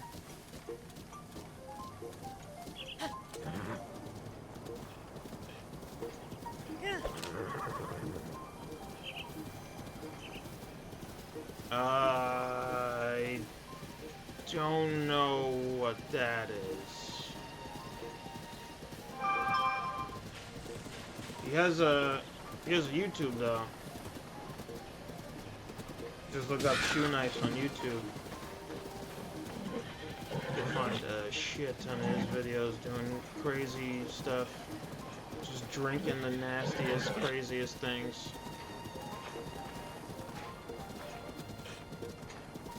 To me, I think the most insane one was, I think he drunk 409 liquid. 409 cleaning liquid.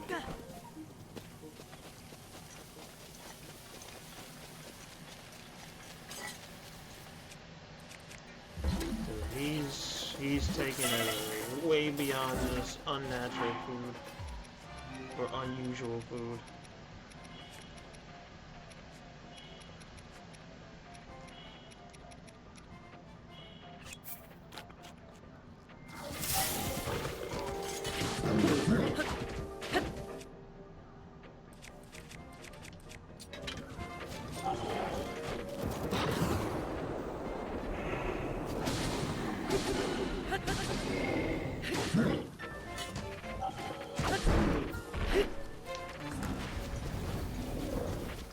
Yeah, that's definitely the type of shit he be eating.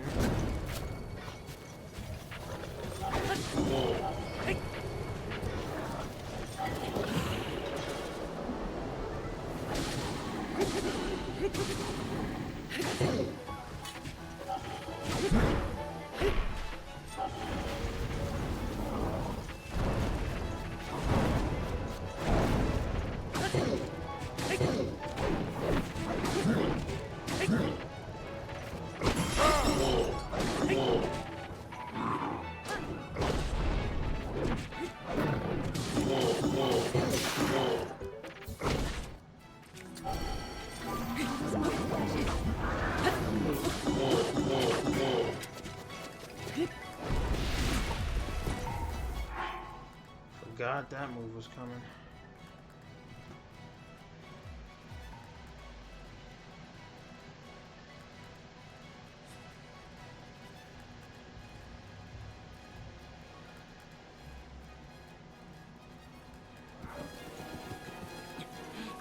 I think I've heard of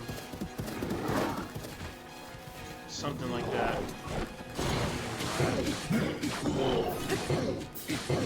I don't know how they don't cut their fucking mouth up. I mean, they must, and just don't give a shit.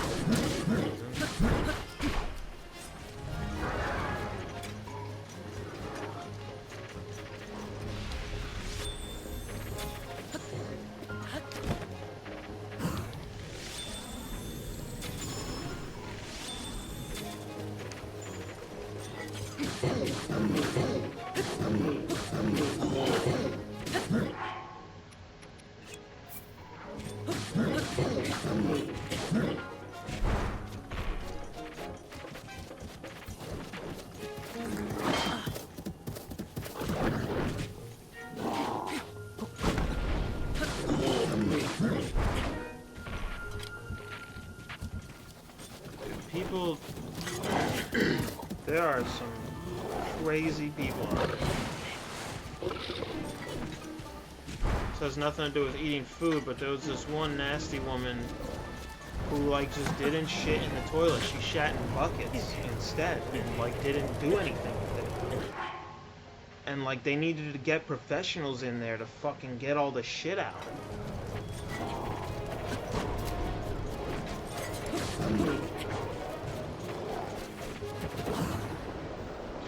She was like kind of a slightly, she wasn't obese, but you know, she was a little big. She definitely looked like, she almost had the face of like Gollum from Lord of the Rings almost, because she had eyeballs that looked like his.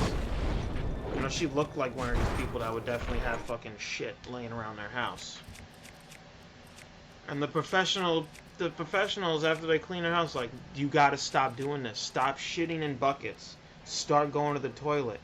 And she's like, the person that posted that video was like, this is not the face of a woman that's gonna start shitting in the toilet. She's gonna go right back to shitting in the buckets, bro. She's going right back to shitting in buckets. They just, like, cleaned her house so she has more space to start shitting in again. Like...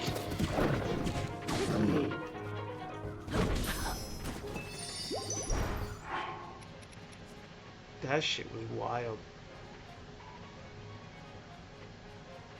Yeah, I've heard of some people too that like have married their vehicles and would marry the most inanimate objects or have a relationship with the weirdest objects. Someone was in love with a pinball machine.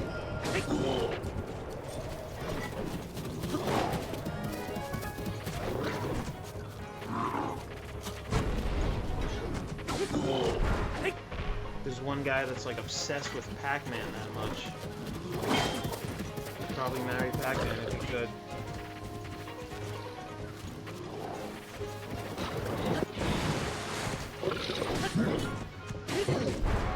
Yeah, hoarders. Hoarders are bad.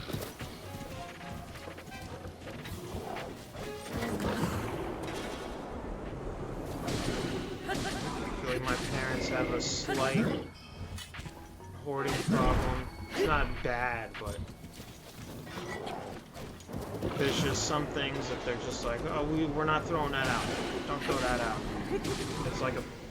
It's like a notebook from like 9th grade that I used for like math homework. Like, what the fuck do we need this for? This is garbage. Who saves homework? That's psychotic.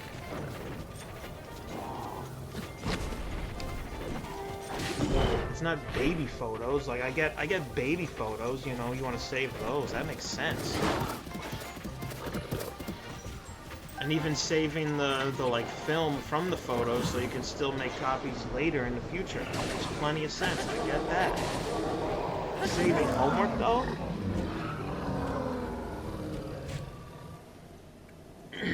I'm definitely, yeah, I think I'm gonna have a minor hoarding problem, but with me it's gonna be with collectibles, because I just don't, I almost never stop buying stuff. I gotta stop buying shit.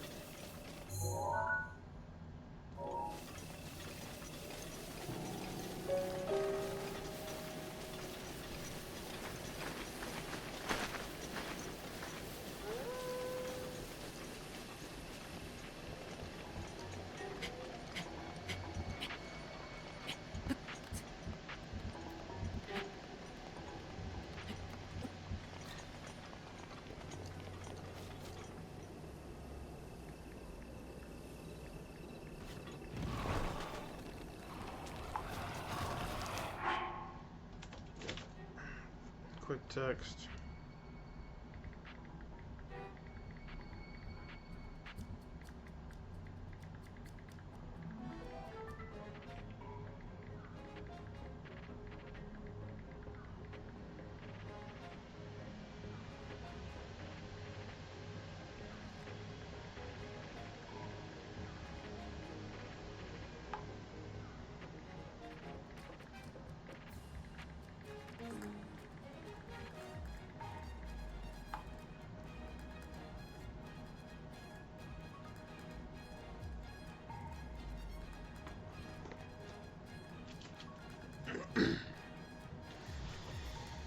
Nah, dude. When you get some free space, trust me. When oh my god, dude, I lived in this house.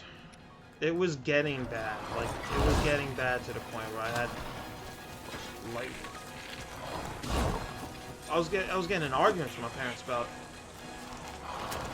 how there's like no space in the house. The only space is like the small space that we're all occupying in the living room. I'm on my video games. I'm trying to play my games with my friends while like my mom might be trying to do some fucking like work for her job. So then there's like the clash of, hey, you keep it down over there on your game. Oh, well, I'm on my game. I gotta be talking to my friends who I'm communicating with. Like, I can't really not say anything. It's the only room in the house that we all are in. So stuff like that, because the house was so hoarded like that, it ended up coming to a point almost 20 years ago. This room that I'm in right now, for the first, I'd say about almost 15 years of my life, I thought this room was a fucking closet, dude. Because this door, it's like right next to the front of the house. So I just thought it was like a locked closet. There was always a lock on the front of it. It's always closed. I thought it was a fucking closet. It's a whole ass room. They just kept shit in here. This room was so packed with shit.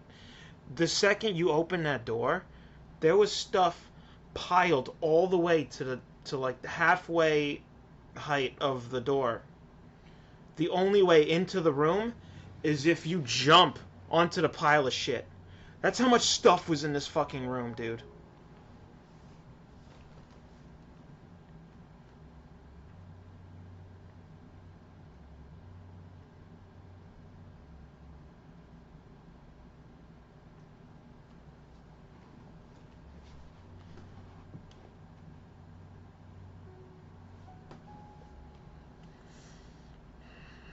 Damn, spiders, that would have been... As a kid, I would have been probably doing what your son did with that.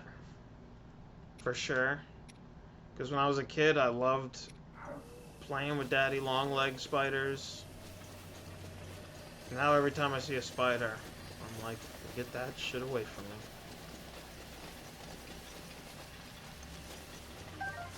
It's weird, I've like grown to have slight arachnophobia over the years. Probably because of learning how fucking deadly they can be.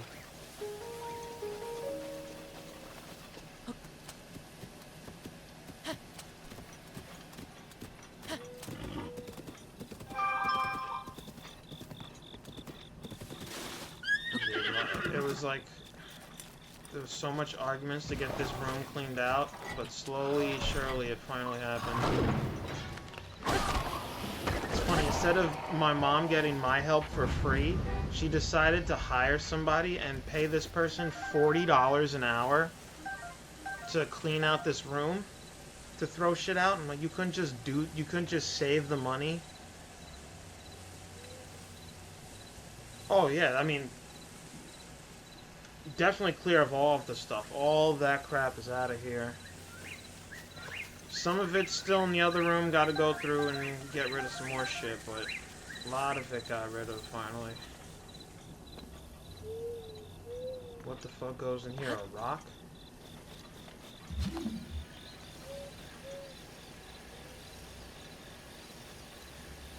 This has gotta be a Korok seed puzzle for something.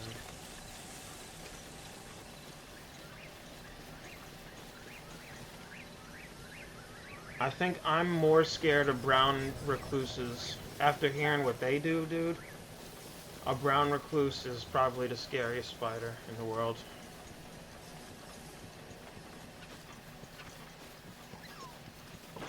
Black widows are deadly, but I think it'd be scarier to see what would happen to yourself after you're bit by a recluse. Because your skin just decays and disappears from the bite outwards. All your skin dies and it just starts fucking... Yo, oh my god, it's so scary, dude. Oh my god. Look up brown recluse spider bites. If you don't fucking get that treated, like once you get it treated and they deal with it, you're still gonna have a big ass hole in your leg, like a massive fucking hole inside of the bite area, because all that skin is just dead and gone and decayed and it had to be taken out.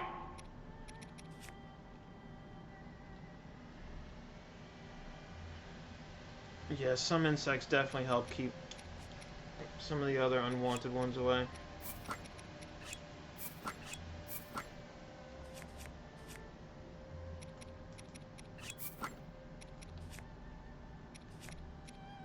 I know a little bit of how crazy roaches can be in terms of how they can survive like nuclear explosions and shit. But an anime called Terraformers, that like really expanded on how much scarier a roach would be if a roach was the size of a human. That anime is horrifying in that aspect. You need to watch that anime if you like anime. It's a very short series, very dark. Very cool.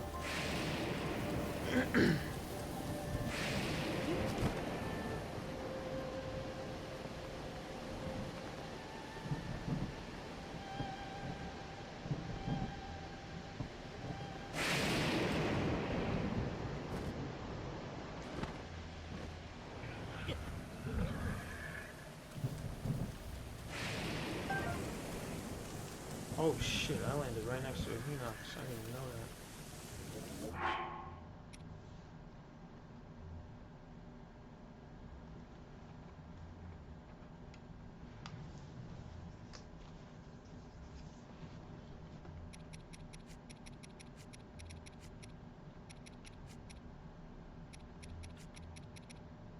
If you haven't finished it, I recommend definitely finishing it. It's not long at all. I think it's only like, I want to say it's anywhere from like 12 to 24 episodes long. It's pretty short. It's fucking dark and crazy though. Yeah, dude, I'm glad roaches aren't as big as us, because that would be horrifying.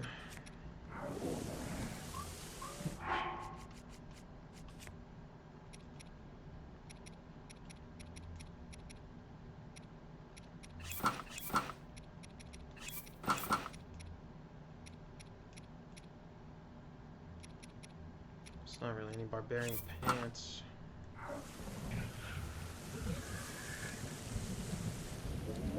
At least none that I got.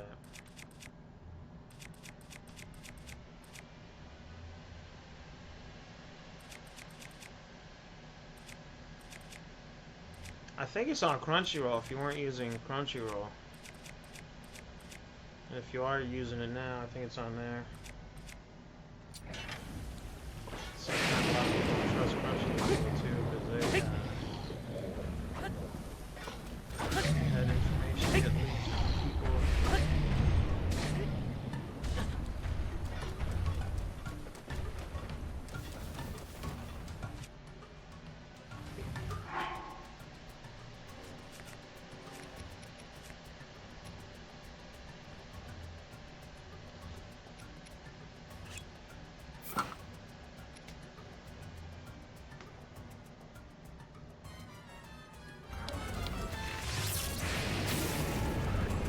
Yeah, I used to use one of those free apps for One Piece, and then it got taken down.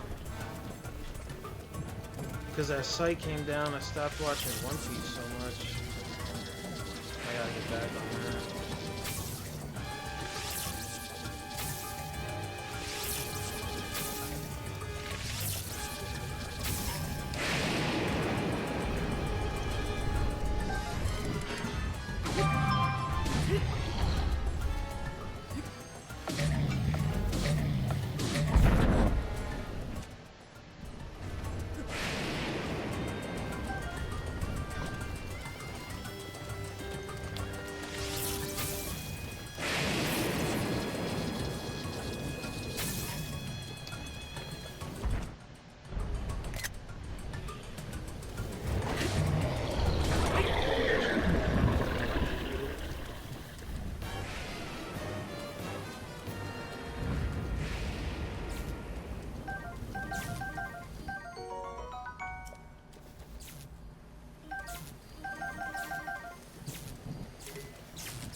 I need to go crazy with some arrows right now. Really slacking on all of them.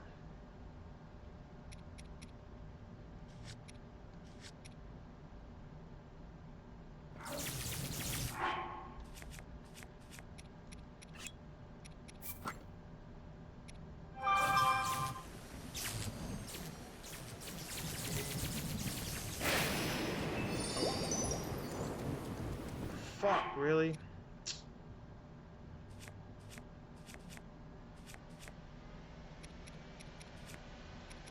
It's close enough to hit me, and now I fucking lost a fairy. Damn it.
I don't think I've been. I mean, I've been down here definitely because I got the shrine up above, but I don't think I explored down here that heavily. I don't think there's really much.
Guess there really ain't shit down here.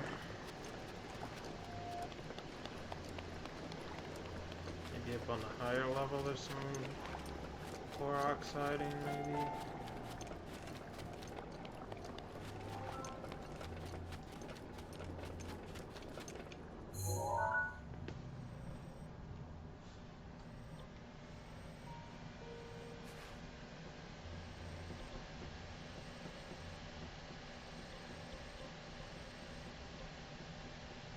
I don't know. Let's give this guy, somebody that wanted some Goron spice or something. Let's go do that fucking mission.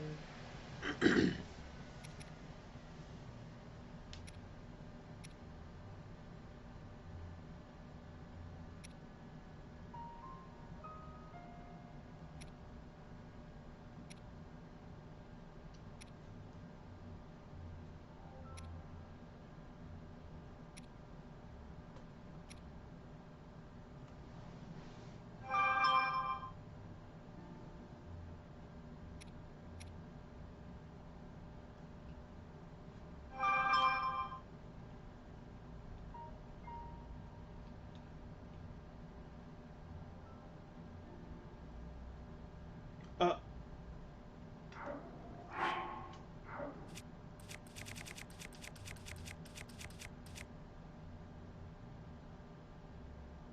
Uh-oh. I never noticed that. Whoops. I did find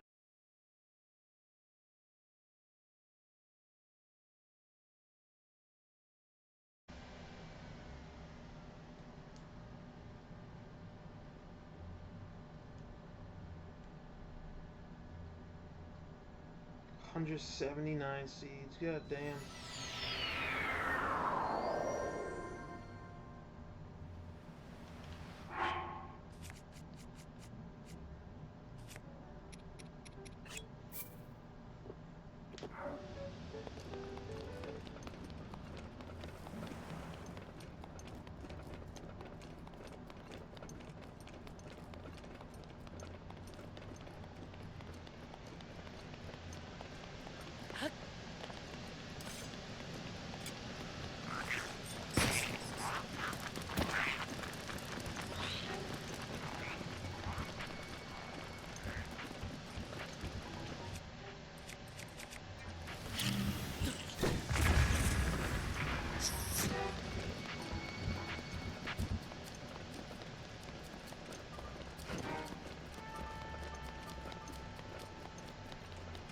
I hope he'll still talk to me as if I have the fucking drill shaft.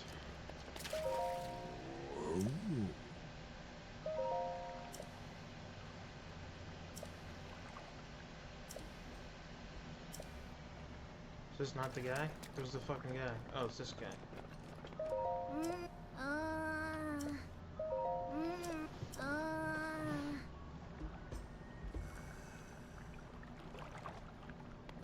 Do I have to get it again?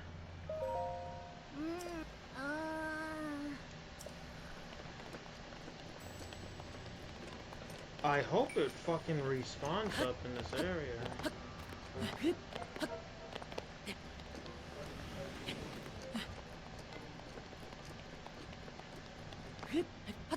That's annoying. I was fucking using that thing breaking rocks the whole time. And I didn't know that stupid ass thing was actually the treasure this fool was looking for. I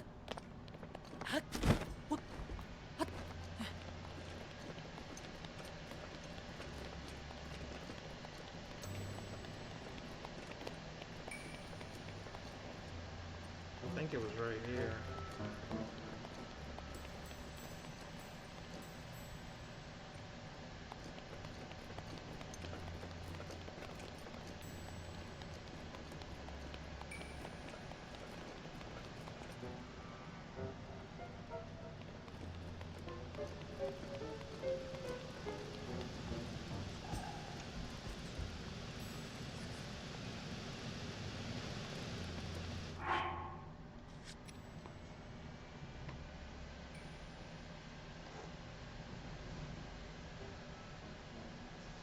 Let me see if that drill shaft like respawns.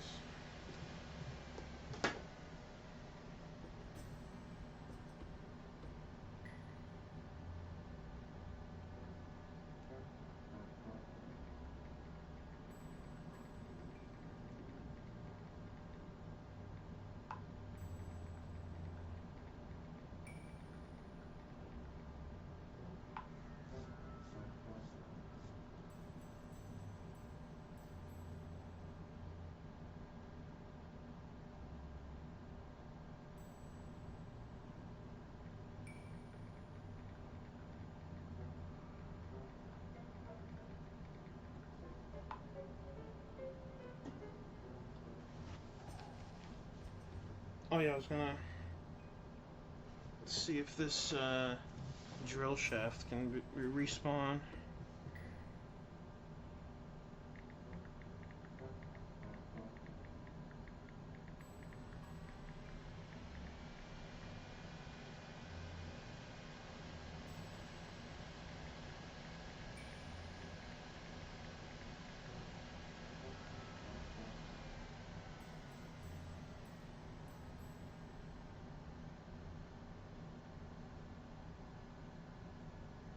Oh.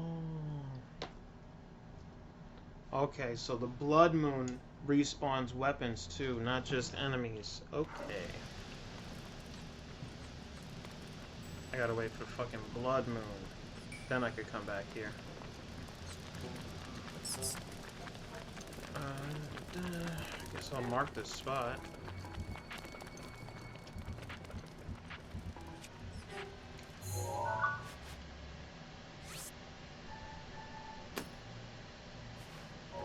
Cool, now I can come back later.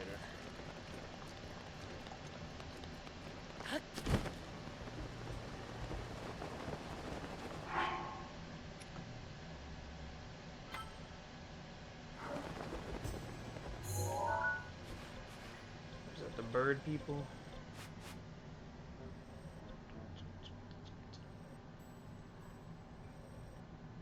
Oh, I gotta explore this area. I know over here there was like 2 or 3 shrines it looks like I could pull up. I have no idea how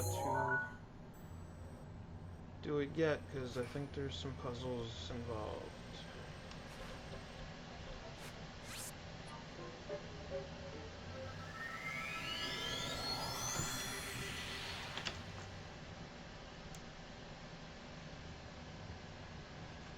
Let me go turn my oven on too. I'll be right back.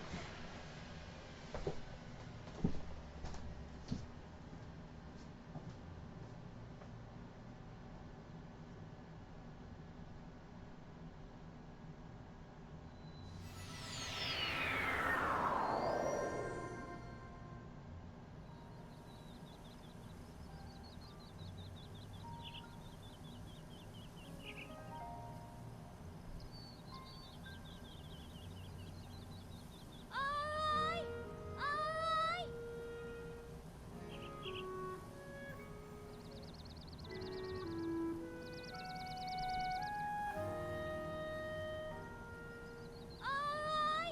I.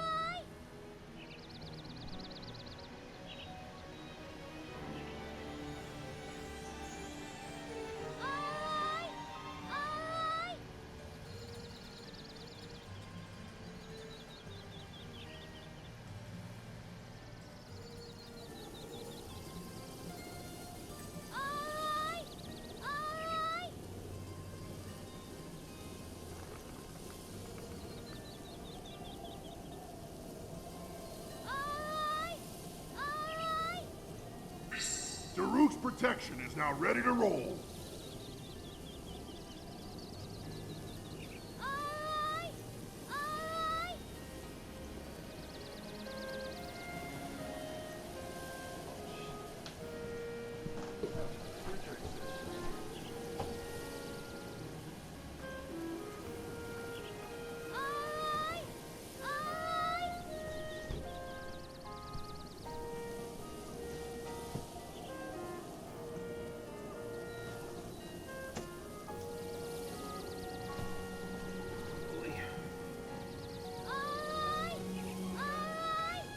One extra minute.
do these shrines over here.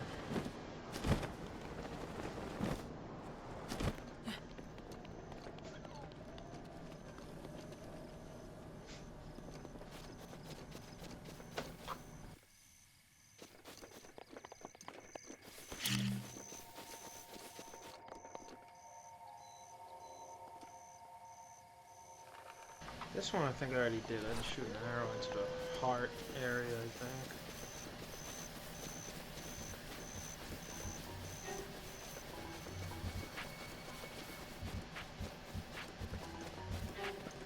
I think there's another shrine like right over here or something.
grace is ready.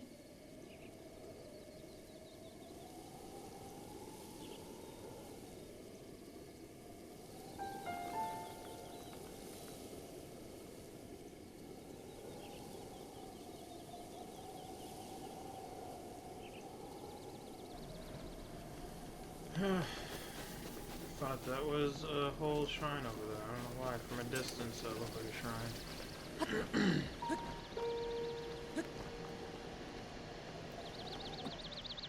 T-Nox looked like it was that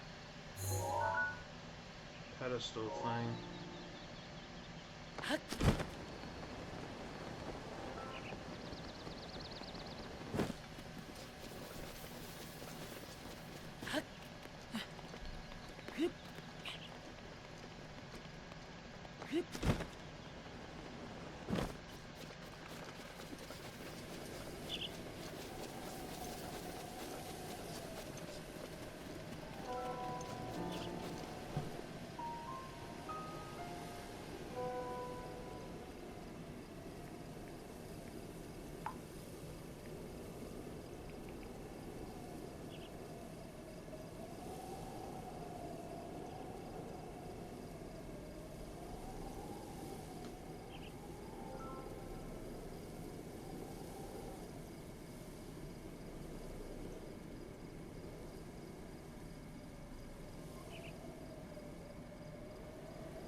Probably in a sec. Right now, I was texting somebody.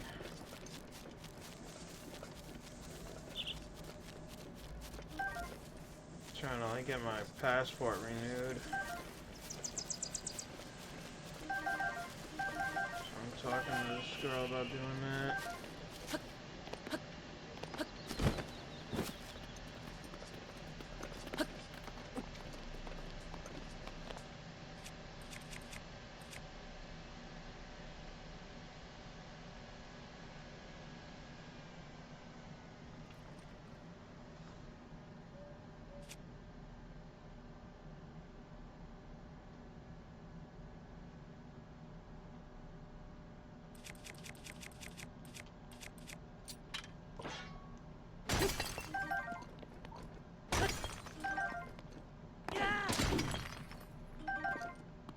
No diamonds.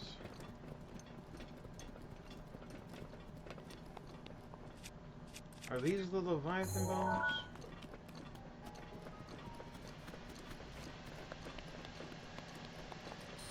Guess not.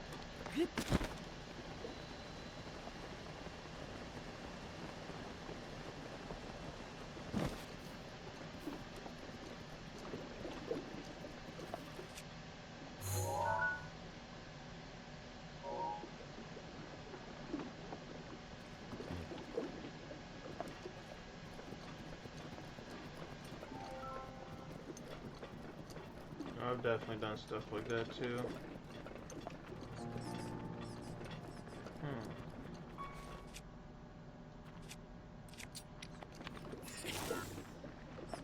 Korra. Brown patches of grass, definitely get rid of. Seems to always be a Korra under those.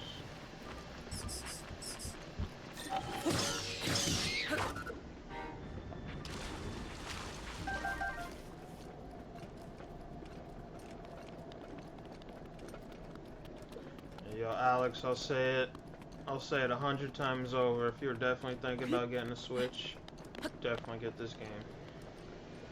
This is definitely the game.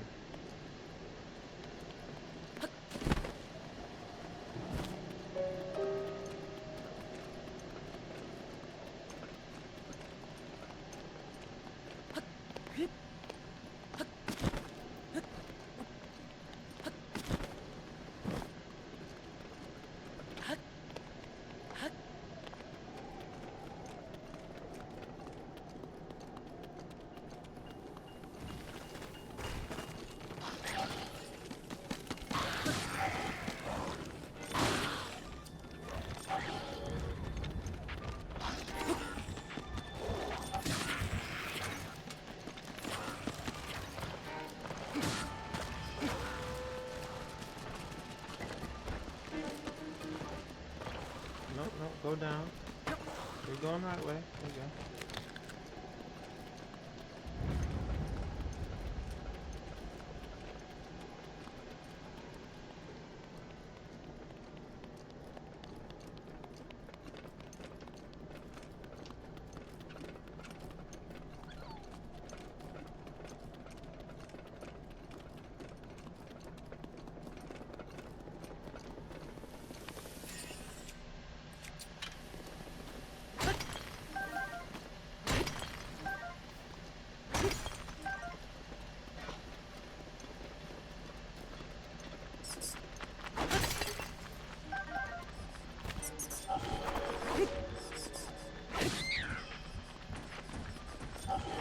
Like that if you use the proper tool for something, it'll obviously work better.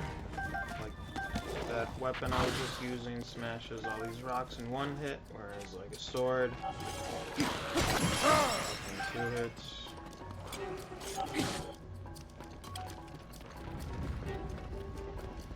This game really thought about a lot of stuff that you wouldn't think they would have. Probably just because of the fact that they throw you in with like no tutorial. The only tutorial is the beginning of the game with that guy telling you go to these shrines.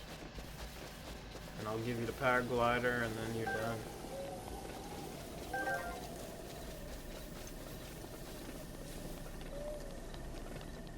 Ooh, I actually think I need a bunch of sunset fireflies for crafting shit.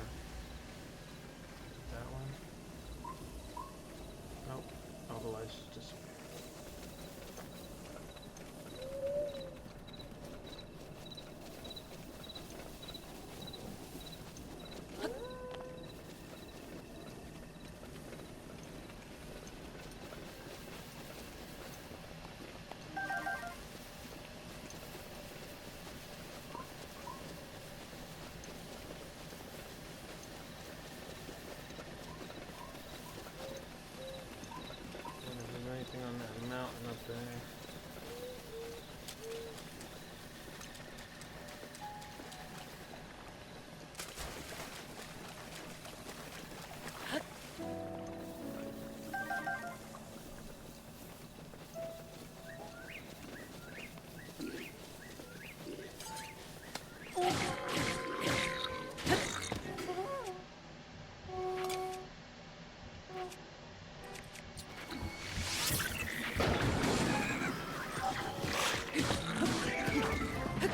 His fucking dead body just flopped right up there.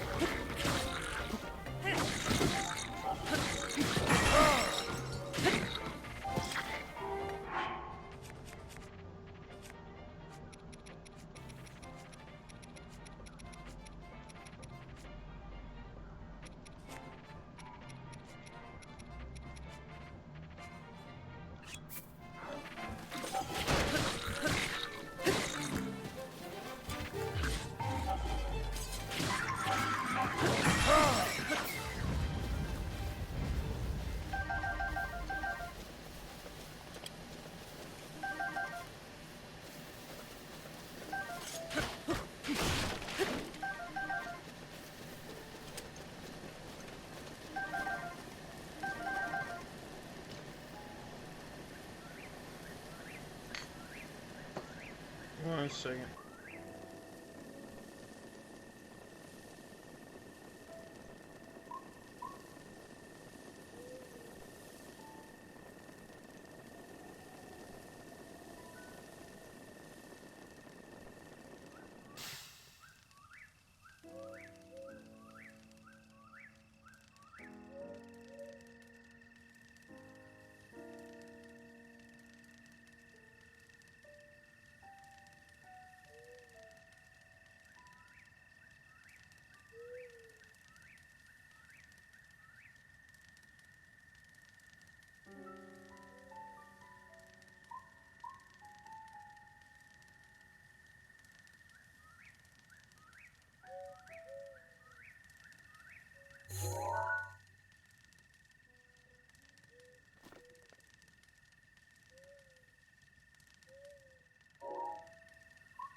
I don't think I've checked out much of this area at all. Strock Lake, Coupon Mountain, so I don't know. Actually, I've been down here a little bit. Probably not up here though. If I was up there, I do not remember.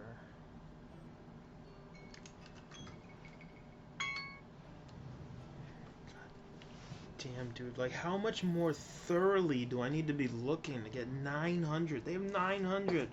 What the fuck? 900?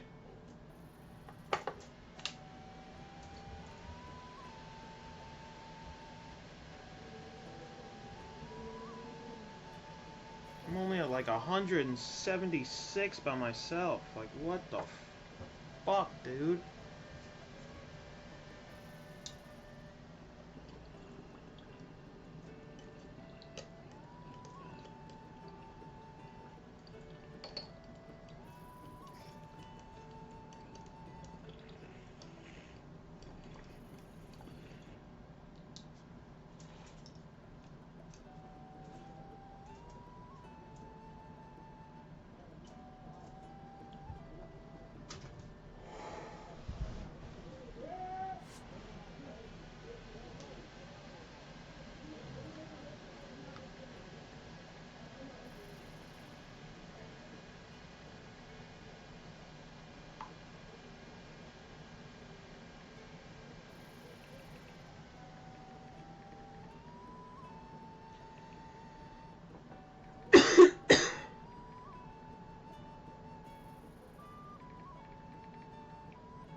Once you find the patterns of all the different ways, there's like 20 different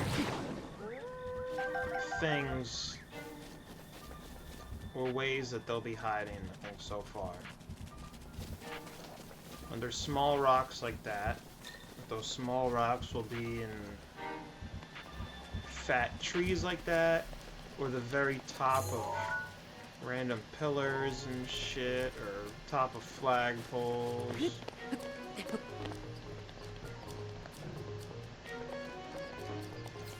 If they're in the water, it's like a lily pad circle pattern, you just dive into the center type deal. Or there'll be like a circle of rocks, you toss another rock into it like you're playing basketball or something.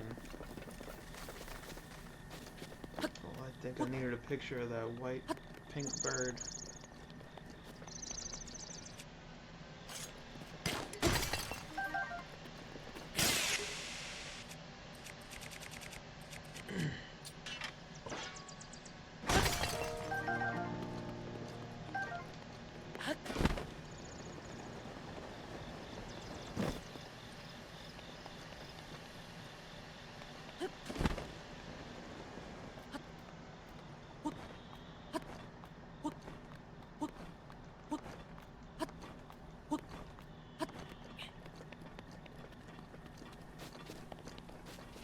Loving this, yo. 3 bars of stamina is perfect.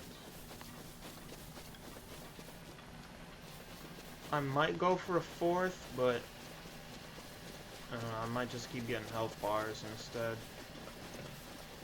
There's only like 46 shrines left. 4 shrines at a time upgrades my stuff.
Onto the ground.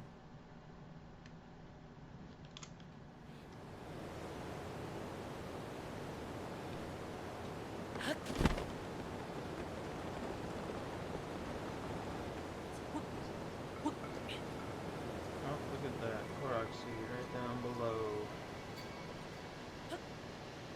Oh! That didn't count. I was hoping that would have been a nice, perfect dive. I have to just fly over it and drop in. Oh, no way. I'll make it. I'll make it. I'll make it.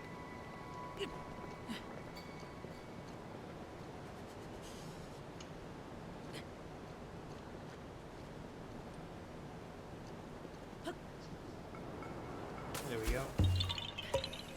Beautiful. 10 out of 10 dive.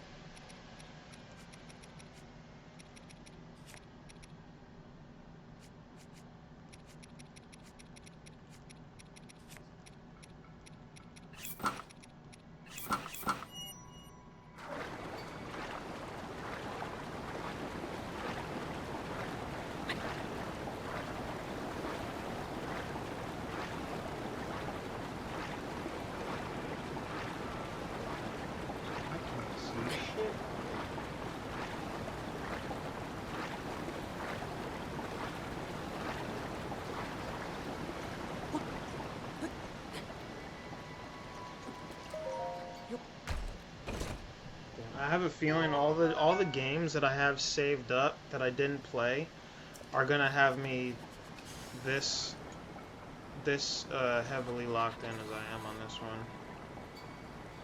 Dead Island 2, Dying Light 2. I know a lot of people hate it on Starfield, but it's a Bethesda game, and I love Bethesda games. And I played like 3 hours of it so far, and it felt like Fallout in space, kind of, you know? So, I didn't hate it gameplay-wise. I do know the planets are a little more bland than we wanted to have. But I do know all these games are so big. I had a feeling I'd like them too much, so I've been trying to save the best for last. And now I got all these big-ass games. they're probably all gonna take like a month or more to get through everything. And if what I heard about Dying Light 2 is right, people are saying, the devs, I think, of the game are saying, side missions included, it's like 500 hours about, if you're trying to 100% the game. Which is insane. It's so much fucking shit.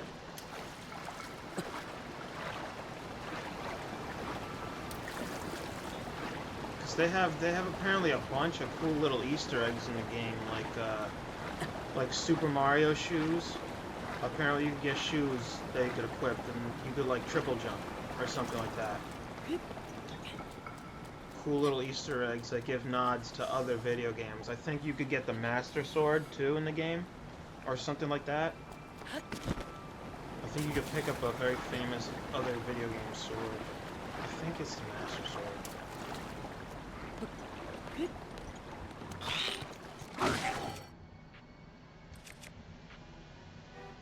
It is my...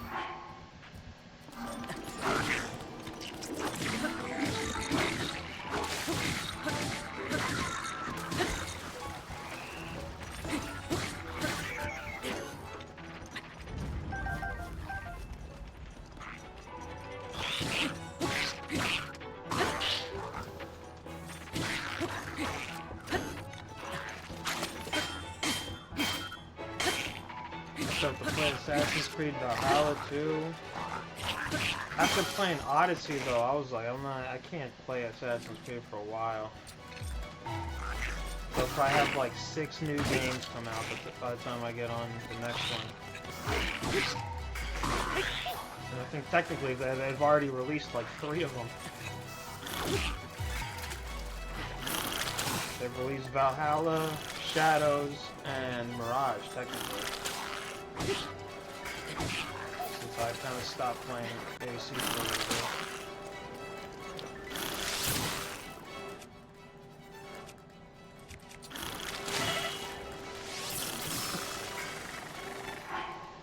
Oh.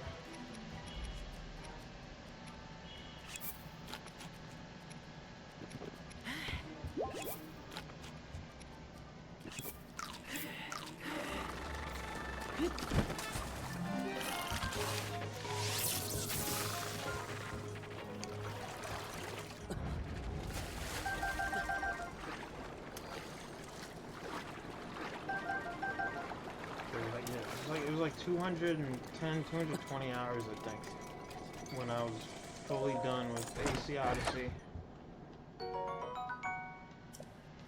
That's all the DLC included and all that for the entire, what was that, 1950 was the full achievement score for that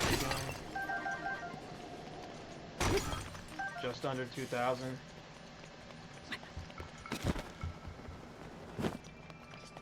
That shit was starting to become a chore. Oh my god.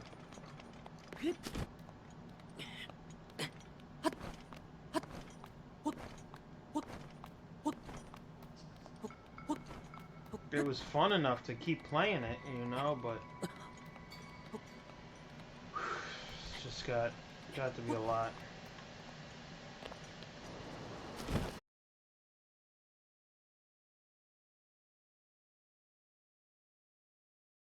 Once you get to that level, then their level starts capping with your level, so enemies constantly keep going stronger with you. So some regular enemies could take like fucking 5 minutes to take out sometimes, because they're so goddamn strong, they have so much health.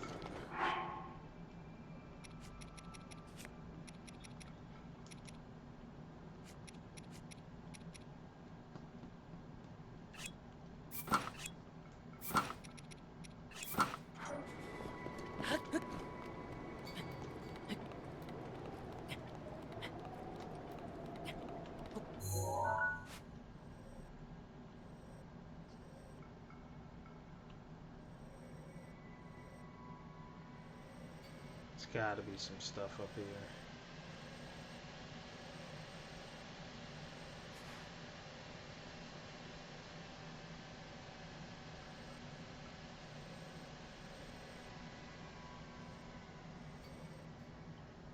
Going the complete opposite way that I want to go to. I want her to go downwards towards this shit.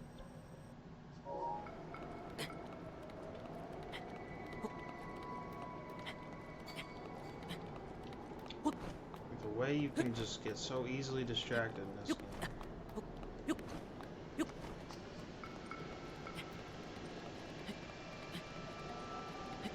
Witcher, Cyberpunk, games like that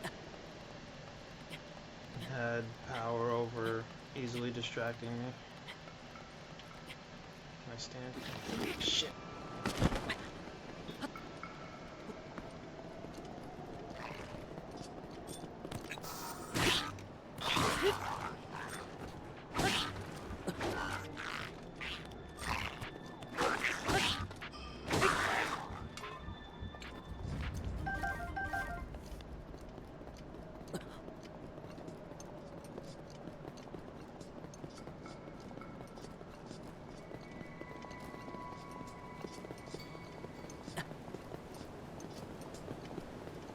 I don't know why I'm trying to climb when I could just swim.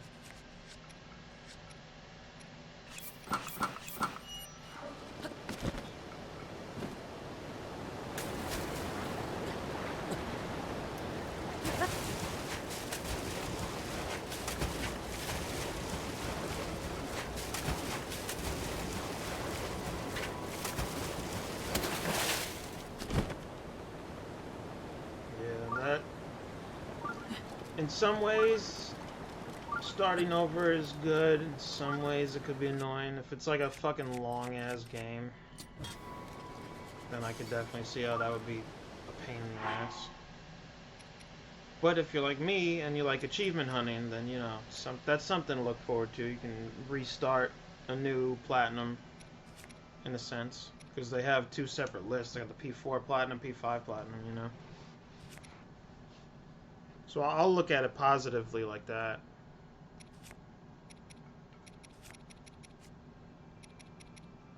But then again, if it's like, you know, The Witcher or Kingdom Hearts or something, going for a second platinum would be, pain. Real pain.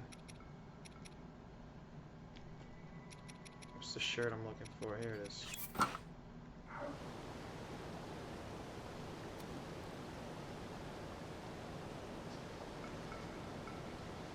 I've been sitting on those games I've had since they've come out. It's not because I don't want to play them. Like almost every game I get, I'll play the first 10 minutes on. If it's so good and has me hooked, and I don't want to save it for later, then I'm playing it. But if it's really good, there's two things that'll happen. It'll either be really good and I'll be like, I need to play this right now, or it'll be really good and I'll be like, alright, I want to save this for my best for last list thing that I'm doing. And right now, I've been sitting on some of those games for so long though that I'm just like, alright, fuck it, I'm starting to play them now. Tired of waiting as long as I did for some of these games.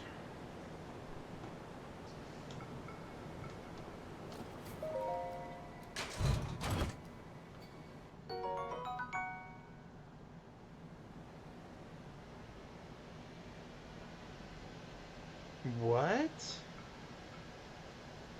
A kite shield. This sounds cool as fuck.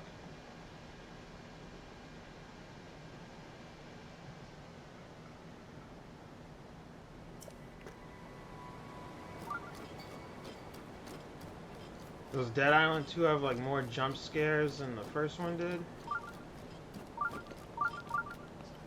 Or try to make it scarier at least? Because the first one, I don't know, I feel like the first one wasn't that scary. There's definitely some zombies, you know, you walk by them. You'll have jump scare moments where like you walk by a zombie you think is dead and they'll pop on you, fucking try to bite you, and you gotta throw them off.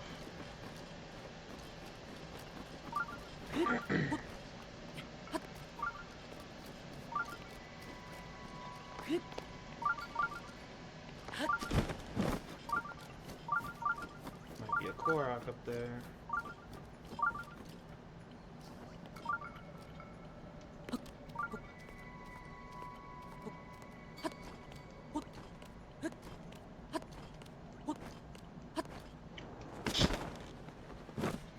Whoops.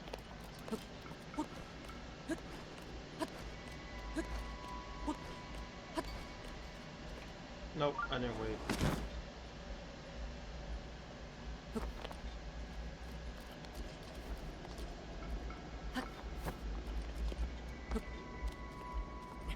Would I dig up through the ground too randomly?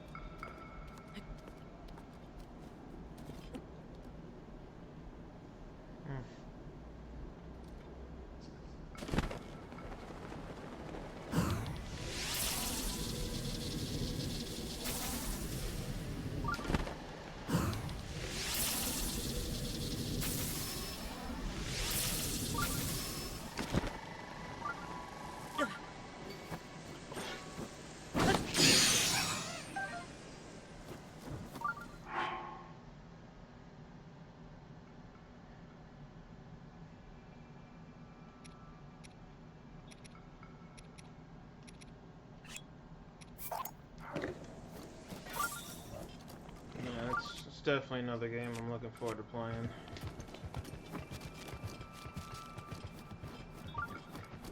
I got that one, I think, like, I want to say, like, maybe a week or two after it came out, but yeah, basically since launch I've had that one also.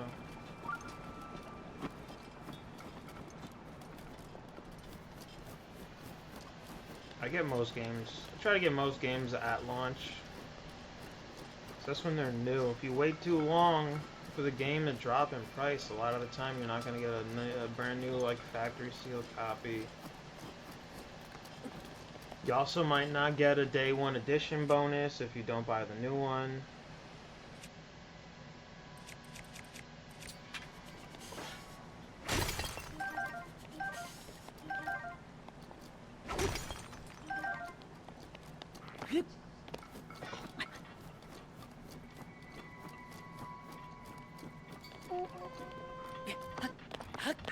Daruk's protection is now ready to roll.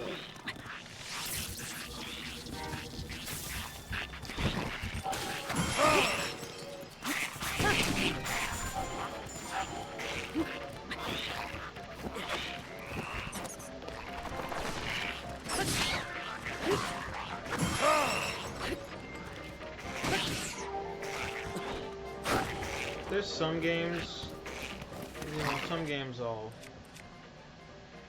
Depends how interested I'm in. If it's like, you know,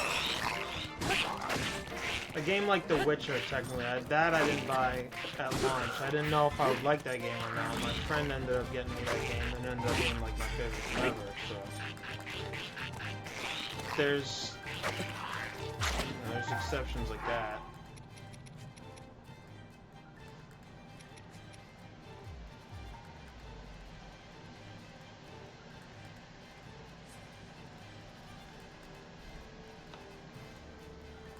Yeah, Borderlands is a good one.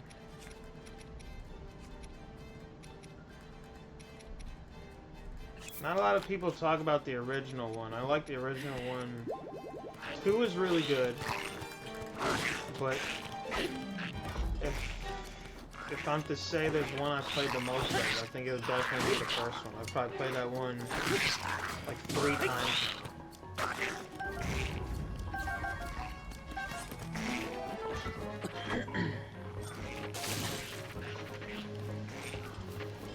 Yeah, I still have to play 4 and Tiny Tina's, and I played 3, but I feel like the person that I played 3 with was kind of like rushing it, so I felt rushed on that game, and I'm somebody that likes to explore, and he was more just like mission focused because he wanted to get off that game as soon as possible, so I kinda killed my Borderlands 3 run a little bit.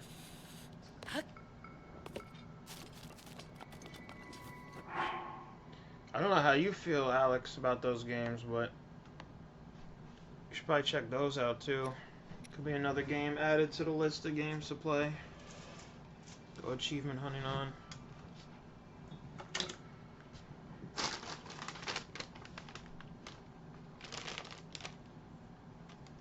Yeah, they came in a nice little bundle. I had some Jack Collection, I think it was called. My favorite one, personally, is the, what's it called? The one they did on the pre-sequel, Borderlands pre-sequel, the one on the moon. That one was fucking dope. That one is, like, never talked about. But it's, like, the coolest one. The entire cast is Australian. Like, everybody has an Australian accent. Because it's 2K Australia that did it. And you have no gravity, so every time you jump, you're jumping crazy high in the air. Shit was just a little shit like that just made it so much more fun.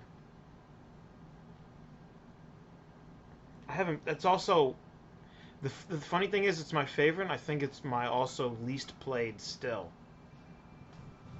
I still have to go back and do a fuck ton of stuff too on that one. I'm gonna go put this in the oven real quick.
Flying airship. I'm trying to remember if I did that or not.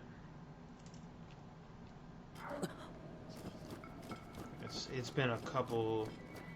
It's been a couple years. I think the last time I went really hard on the pre-sequel was like during mid-COVID days.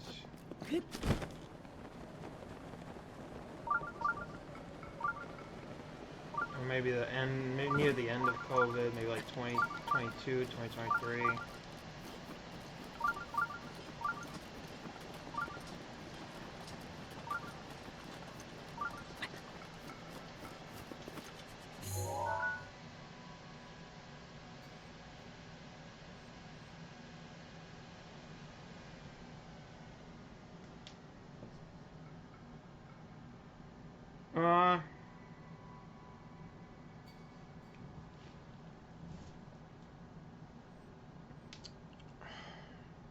It's hard to say if they're like that.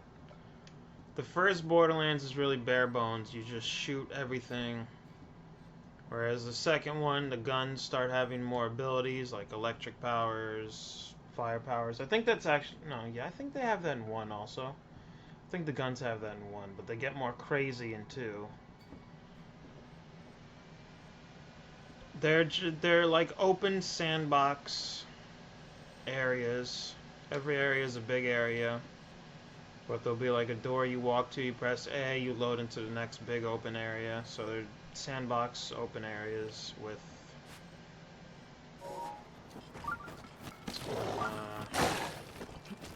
just kill everything on the map basically. In a sense, the enemies would be like this because they respawn. So it's not like when you kill an enemy, it's a permanent thing, unless it's like a boss. No, actually, bosses come back too. You can fight a boss a second time, actually.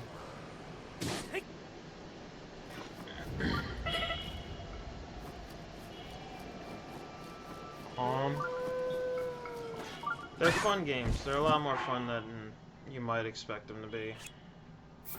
Definitely more fun than I thought they would be.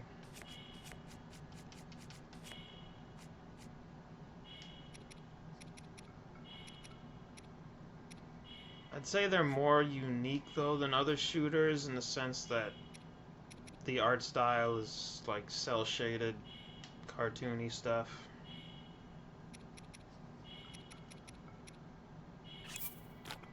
And it's great humor.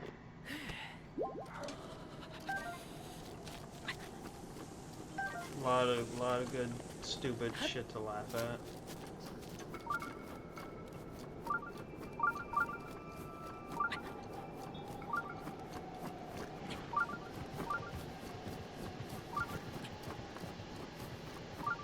I guess a little bit. I didn't play much of Destiny. I played a tiny bit, and I just wasn't digging the gameplay. But there is like a loot from the enemy factor. I don't remember if there's... No, yeah, there is chests and stuff you could pick up, but that's like lockers and stuff, and then there's the obvious gun stuff. It's kind of like that. And there's rarities to the guns, and yeah, it's like that in a sense, but in my opinion, it's a lot more fun than Destiny.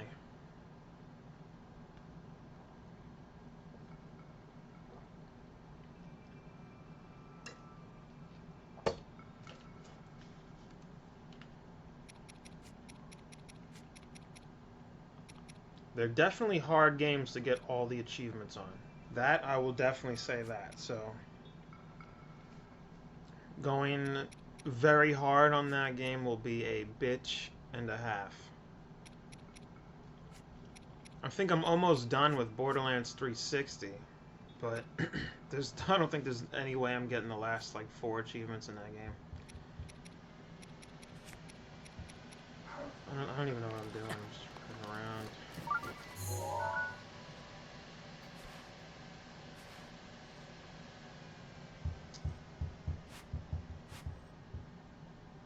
Is there really, like, no fucking Koroxes up here? Or am I just not finding any?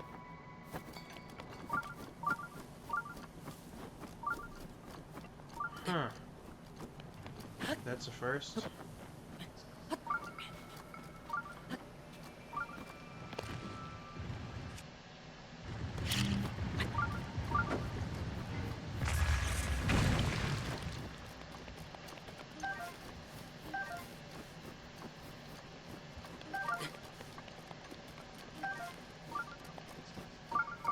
Yeah, it's one of those games where it's like you can describe it very basic. Once you actually get on it, and you'll be like, oh yeah, this is as basic as a loot and shoot.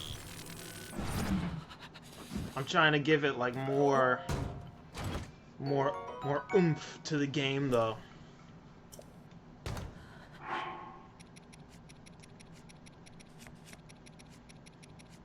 Because I feel like if you just say it's a loot and shoot, I feel like that's I feel like that might turn people off, even if they're into that genre, you know? Because I feel like just saying it's so basic.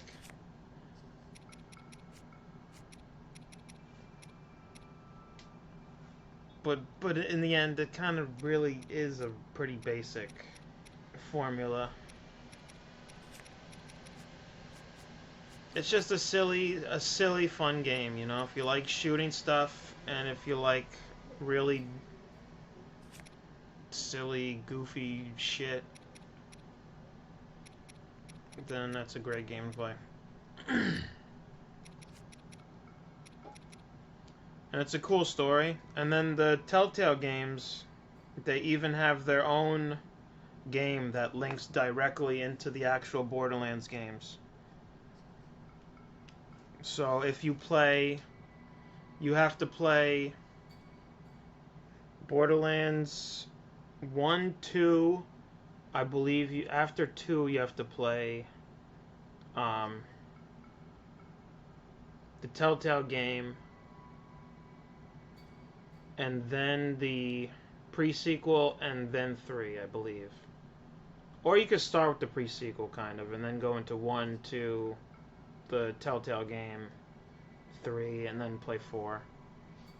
Or Tiny Tina's in that, if you want to do that. I highly recommend the Telltale game, though. That was the strongest story that came out of all Borderlands. And it directly links to the story of Borderlands itself.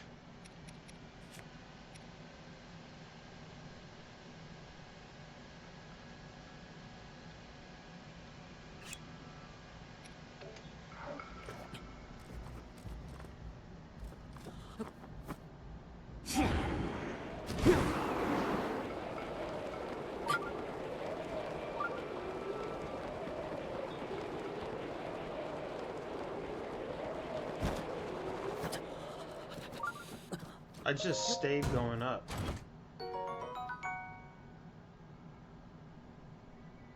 5 shots.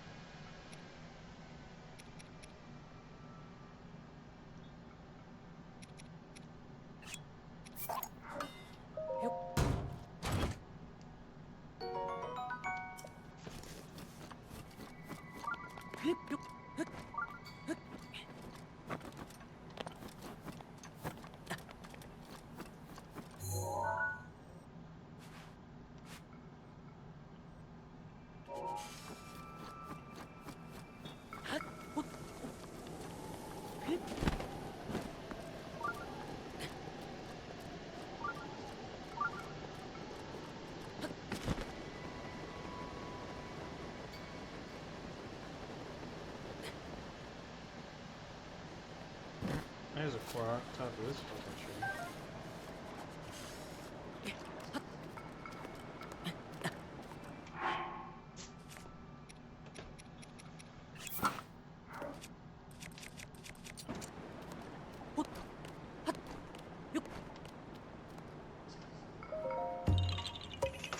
Go get this croissant up the oven.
The water was that cold? I fucking had the fairy just save me? I was like, why the fuck did the fairy just come off of me?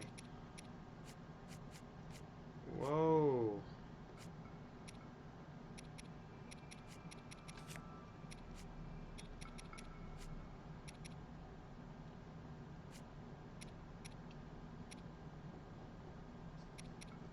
Fuck, I made all this food for the desert, and then as soon as I do... This is how easily distracted you get. I made all of this food to go run around in the fucking desert. Right after I finished doing that, I fucked off and just didn't go to the desert. And I haven't been there since. And now I got all this food that I'm still gonna use when I go out there.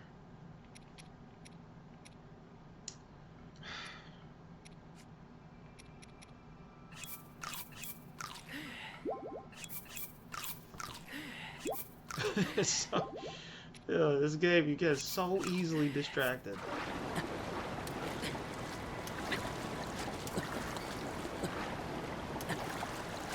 I don't want to waste all that food for the desert because of its goddamn properties that'll keep me nice and cool. Oh, shit. Cool. And it started raining, so now I'm sliding out the... Oh, son of a bitch.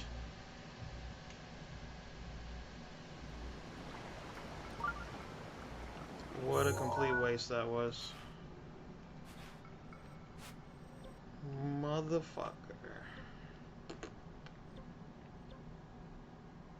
I'm just gonna travel up to him and fly down there, I guess.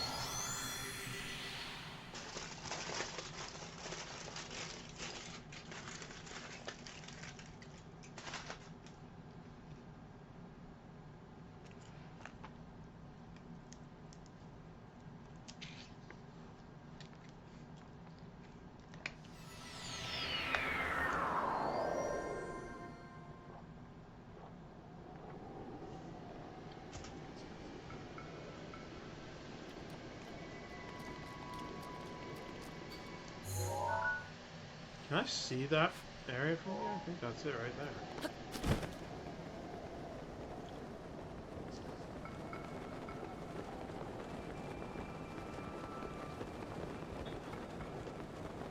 Is there another design for the paraglider? If there is,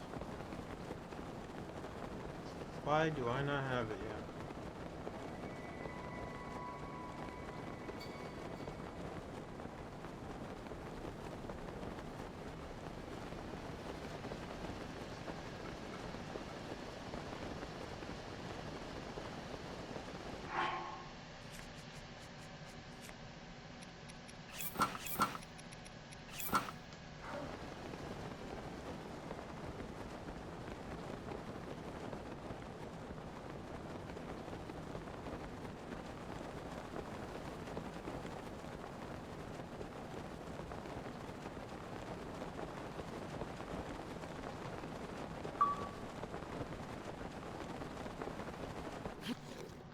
I wonder if that one guy's at top of one of those pillars still, asking for money for the for how far I could fly.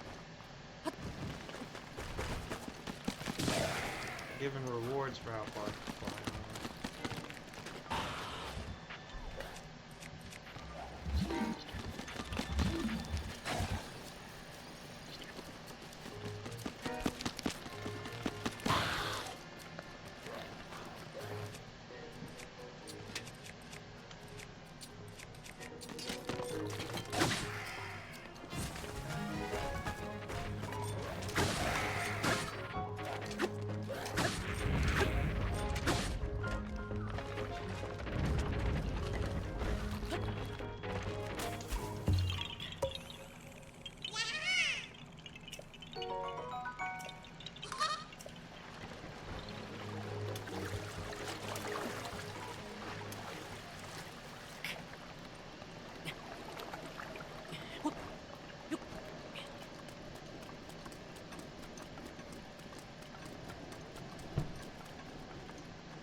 where the fuck did he just spawn from?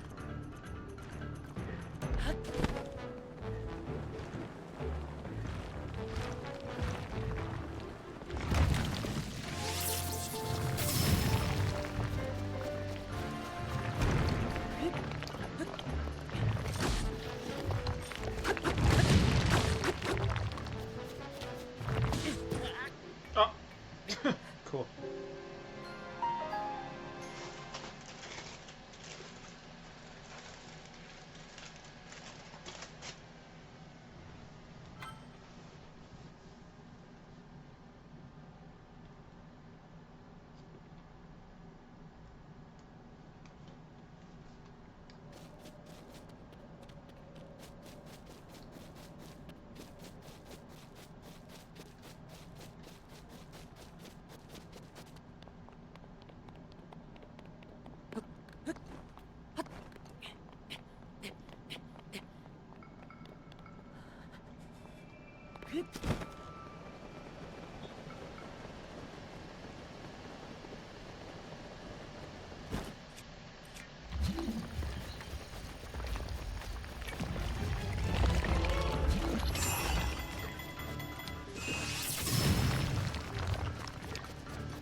Been exploring so much, I'm starting to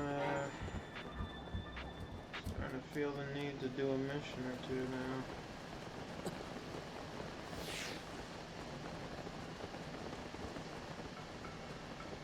I really want to get all that calamity shit away from the castle.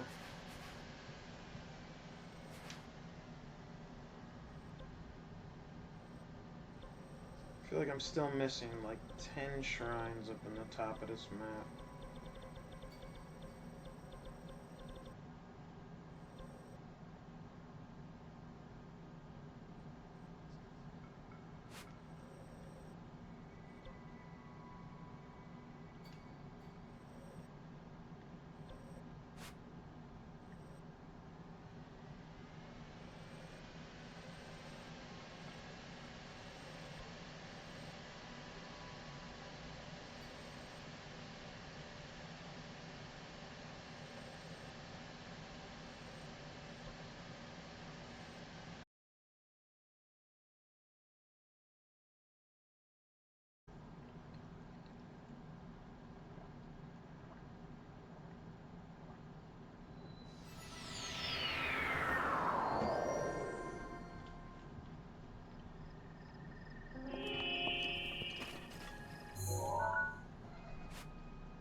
fuck would I see the pictures?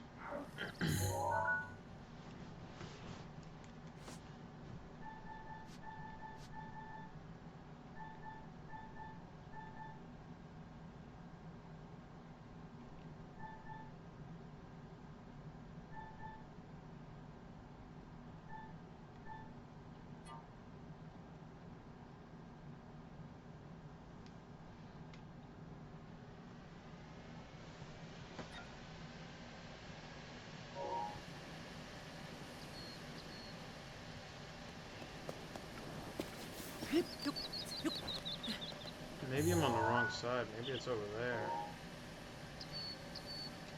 Because I think that's part of that blue tower that I see in the picture that's on the right side.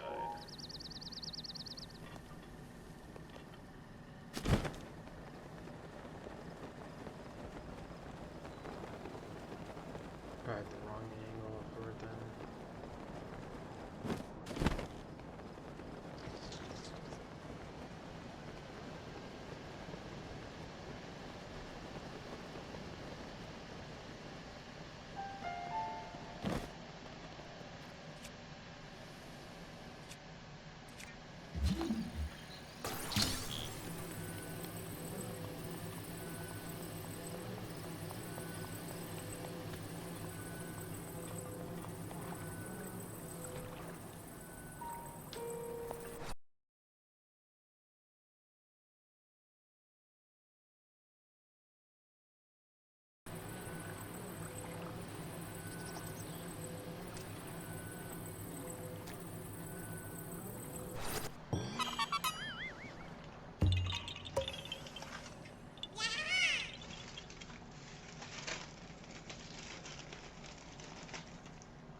I don't know what that guy said.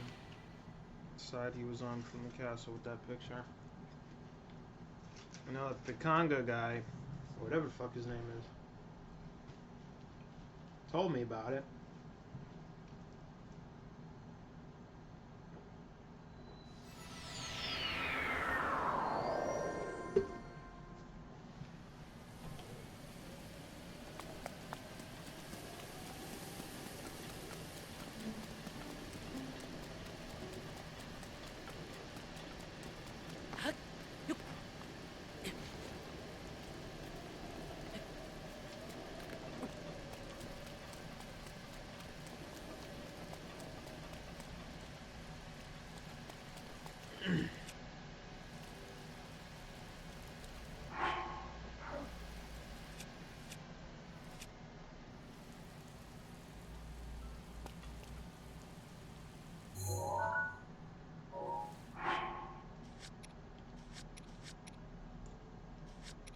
Oh my god, I keep forgetting how to get to the pictures.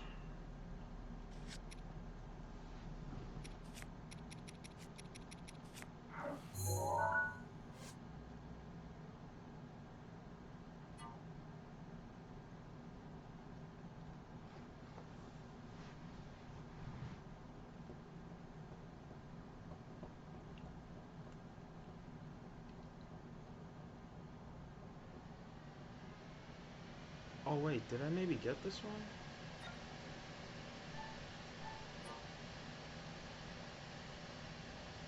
Or is that what the... No.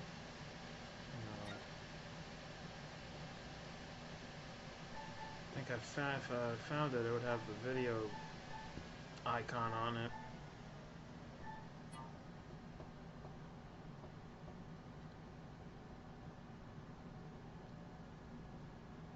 Might know where that is. Definitely can't today. Probably be on for like another 5 or 6 though.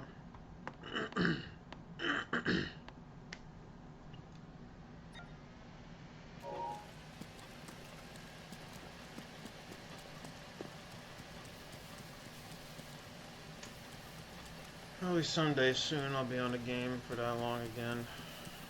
I need to get a crew for Sea of Thieves. And then I could probably do that. That's a game that could definitely motivate you for that long.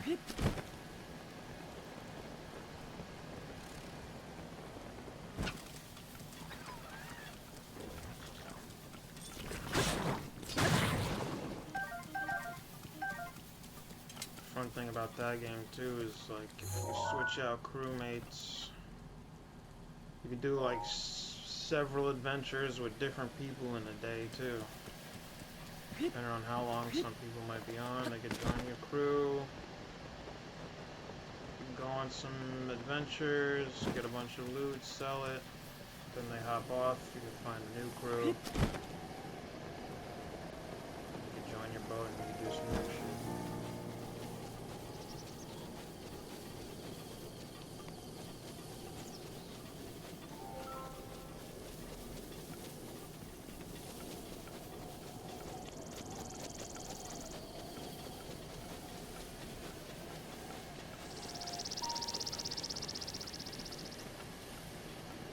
I think this is it over here. Is there I'm coming up to?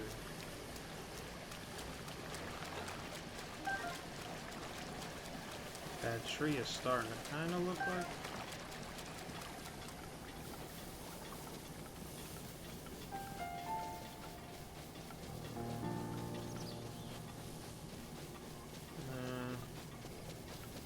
Oh wait, yeah, right here. Found it. Yeah, sometimes they definitely do. But I think that also... One reason I think that helps is because I do smoke a lot of dabs. Used to smoke a lot of weed. Moved to dabs to save money. So I feel like kind of smoking might help dry the eyes out a little bit. But then playing for a very long time, definitely. One. Oh, and another. But I think the fact that I've just been obsessed with fucking video games since I was like 4 years quite old useful as ingredients for a variety probably of things. also helped a bit get used to the dry eye thing, but it definitely still happens from time to time, so I always called the Silent Princess. keep some eye drops right here. Species. Some Roto brand. We can't get them to grow domestically yet. The princess can You only read thrive that? out here. RHOTO. All that we can hope is that the species will be strong enough to prosper on its own.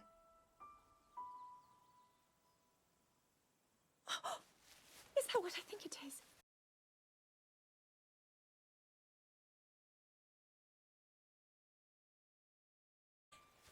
Taste it!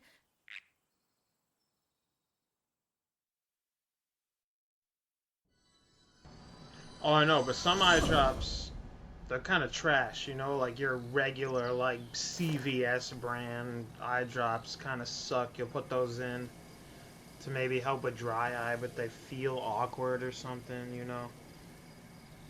Roto brand, these, they make your eyes feel refreshed. Like, the first time I ever tried Roto, I think I tried one of the ones with a more intense cooling sensation. So my eyes felt like they were on ice. But they're amazing. Your eyes get white as hell. They work crazy. They work crazy well with red eye.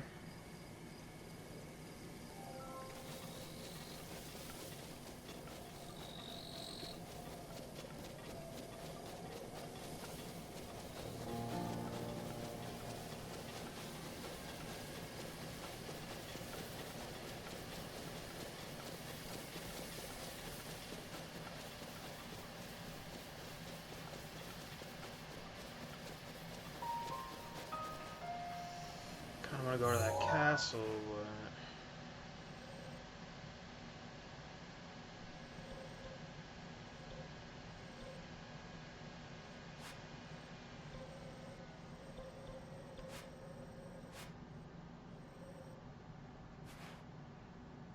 Probably didn't check this area out. I know I ran around the beach.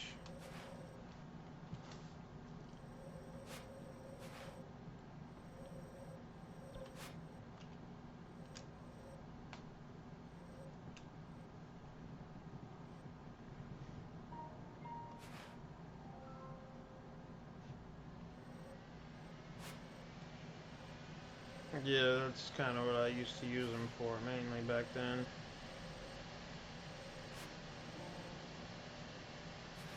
Now I just keep them here for if I've been gaming for dumb long.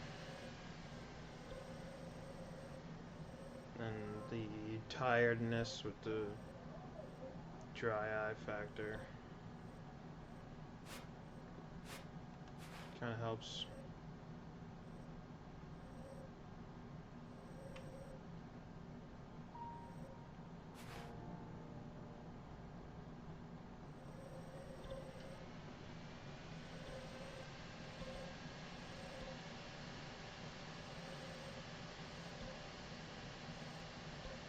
Who's all the people I could buy shit from? I need to buy a bunch of fucking... Oh, I still didn't go to this shrine too. This is definitely gonna be a shrine in this thing.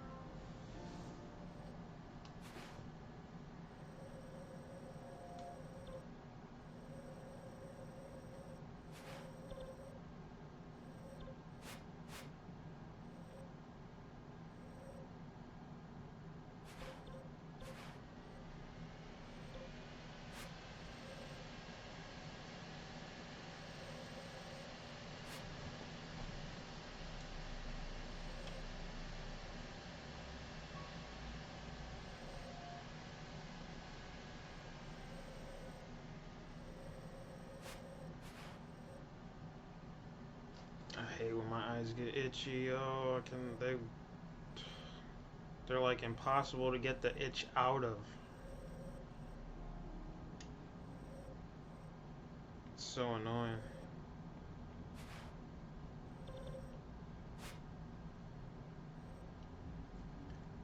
Alright, there's another spot. I think another one of those pictures. It's like right here. Because I know for a fact, I think she's looking right at West Necluda Mountain. Let me try to find another picture.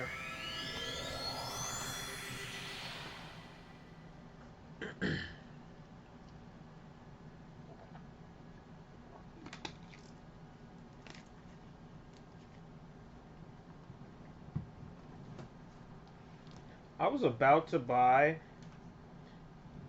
about to impulse buy a third pair of Joy-Cons because I thought I only had two, until I dug deeper into my PS4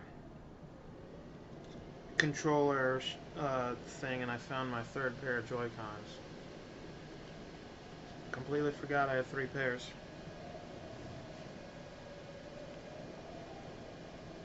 I got the OG, like, I don't know, what is it, orange and, like, turquoise blue? And I got the, like, the pinker green combo. And then I had to get this one, where is it?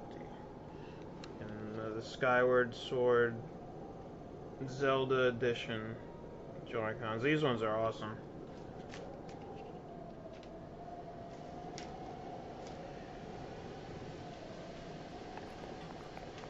But I don't think I need to buy another pair of Joy-Cons, because technically when you buy these is two controllers. Technically. Because you could still play a lot of these games with one fucking Joy-Con.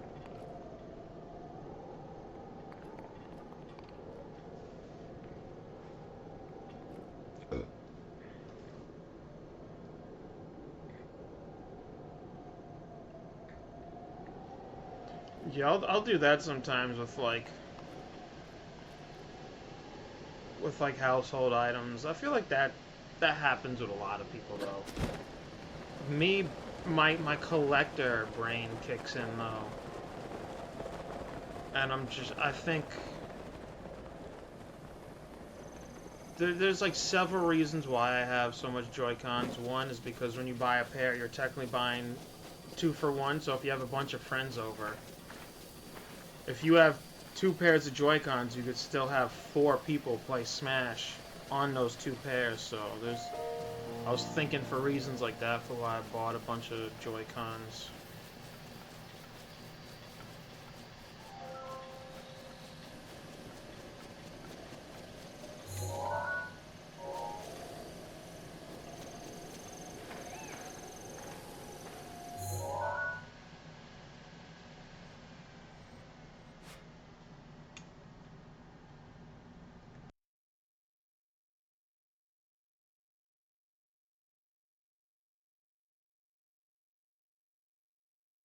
Yeah, I've definitely done that a couple times for sure. I came up to the mountain to jump off and go this way. See what I'm doing? Like, I'll get distracted. 2 seconds later, bro. I went all the way up there and I'm already done. My brain is already fucking fucked off of trying to do that picture. I said, let me get the picture. 5 seconds later, I'm not going for the picture. Jesus Christ.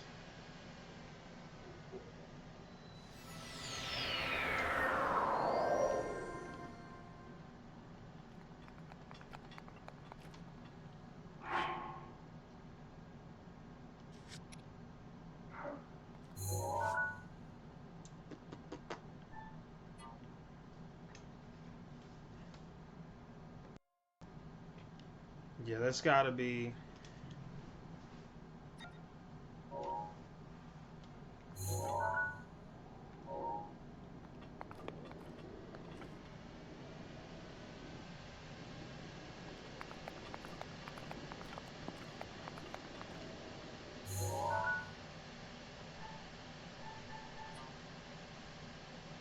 It's gotta be that mountain.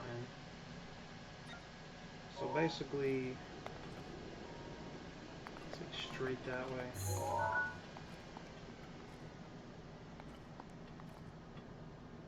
I think it's like somewhere around there.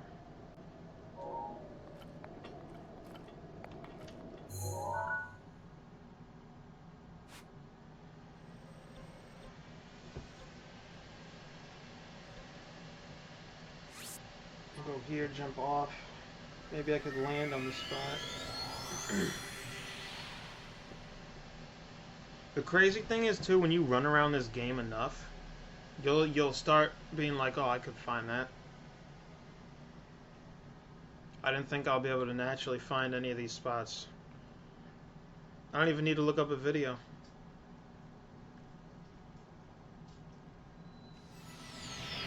Hey, you chewing.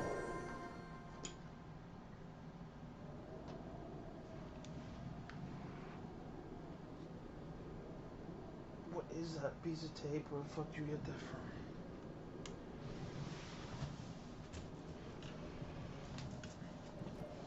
Is that a corner of a saltine cracker packet? The fuck?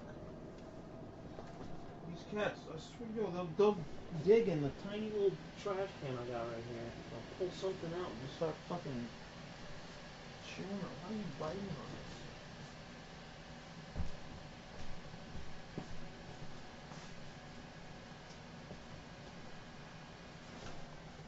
this? These little fuckers be pulling like paper and little things out of the garbage. It's so annoying. Oh, I see it. I see it. That's the building that was in it, so it's right over there somewhere. I know what a picture is.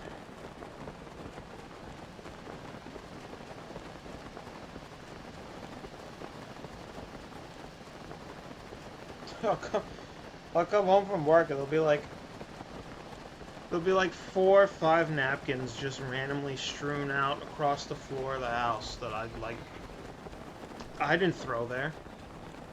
I'm, I'm not a fucking psychopath. I'm not just throwing my garbage all over the ground.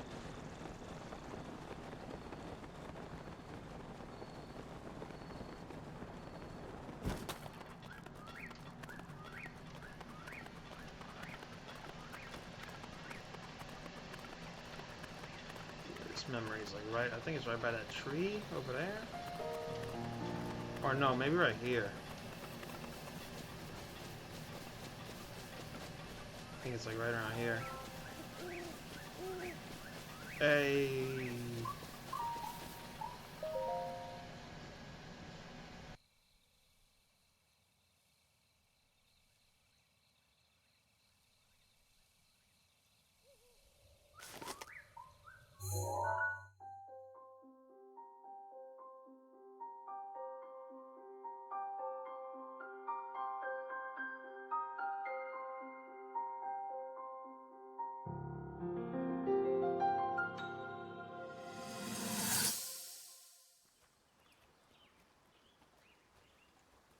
From here, we'll make our way to Goron City.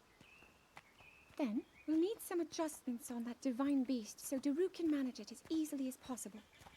He's figured out how to get it to move.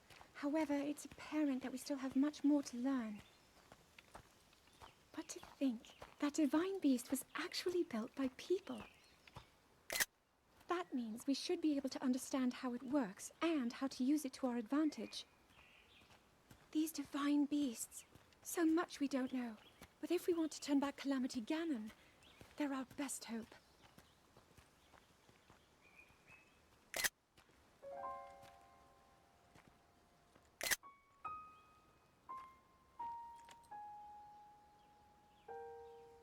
Tell me the truth. How proficient are you right now wielding that sword on your back? Legend says that an ancient voice resonates inside it. Can you hear it yet, hero?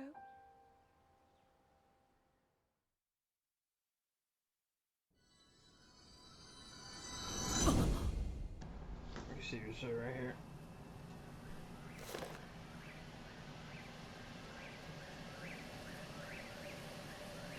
He just started attacking the bread.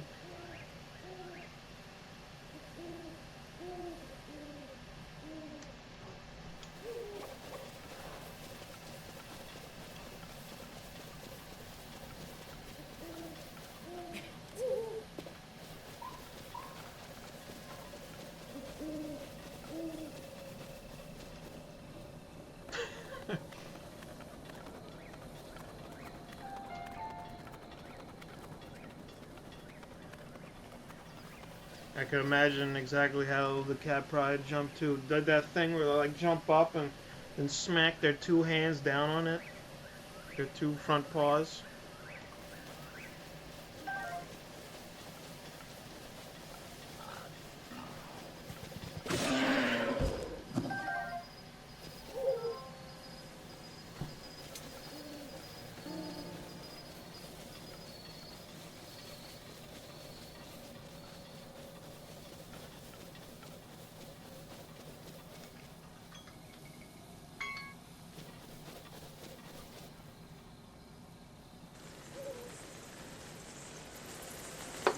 Oh my god, those bats are gonna slap me.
How fucking often does the blood moon happen? I'm fucking...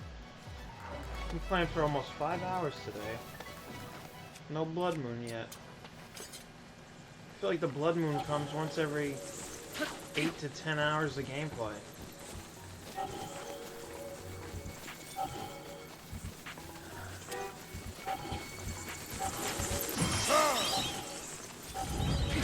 Probably once every in-game week or something.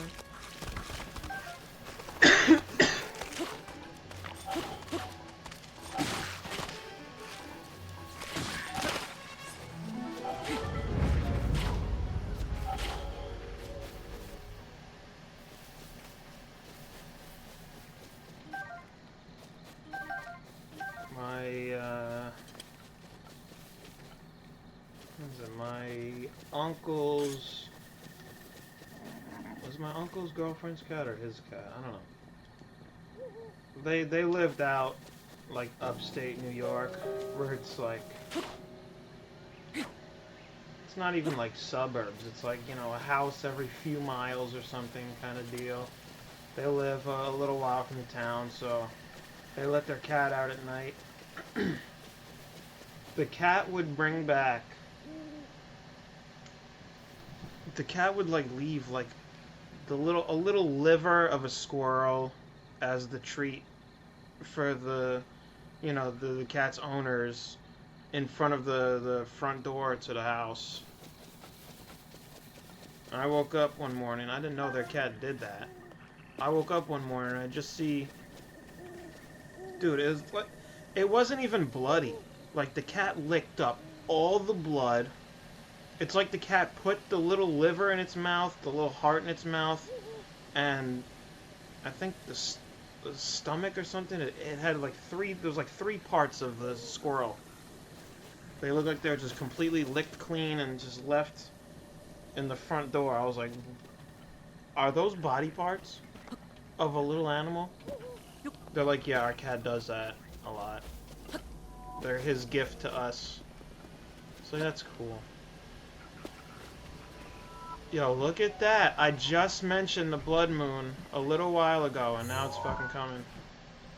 Nice. That means I could go up here now. Maybe every 5 hours the blood moon rises.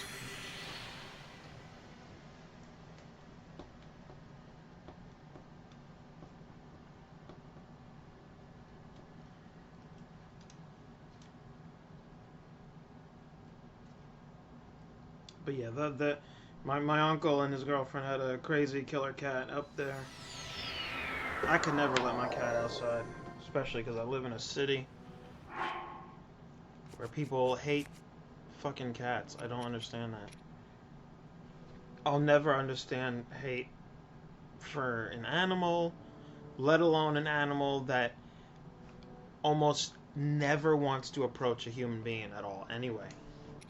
Cats are loners, they don't want to get near people, and people are like, fuck that animal. I'm gonna kill it. What the fuck's wrong with you? Like, what? Who hurt you?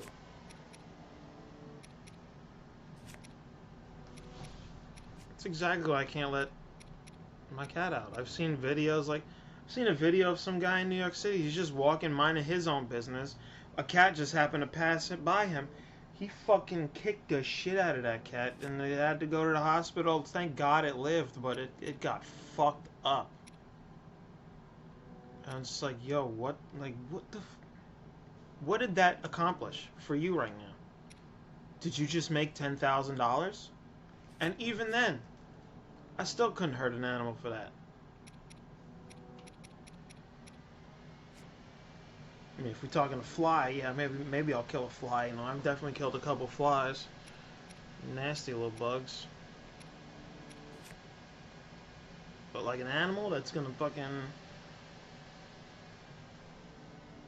bleed and scream and have all these sounds coming from it if I killed it, that would make it just so much more fucked up for me, hearing all that. I can't do it. I can't hurt something. I can't take a life. And then on top of that, you know, just hearing the agony of somebody screaming, like, that already makes me feel bad when I'm watching a video of somebody like getting beat up and they're fucking screaming. I'm already like, God damn, I wanna help that person.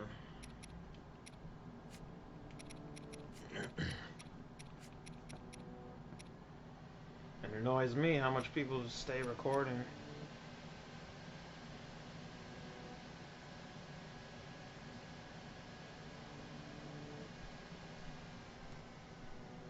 Yeah, they are. People are fucked up.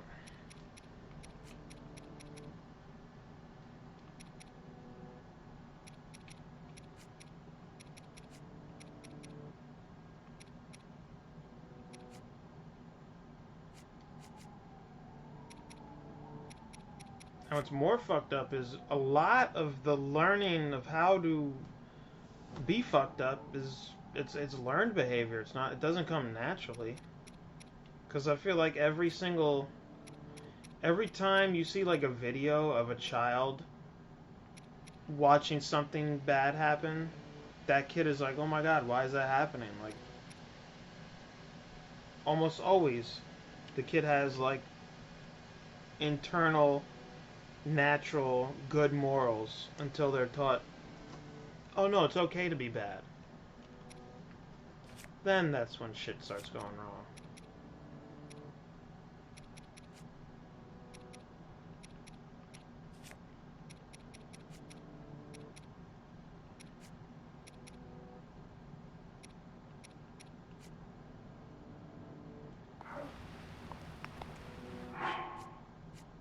Oh, I'm thinking, what do I do? I have one more. There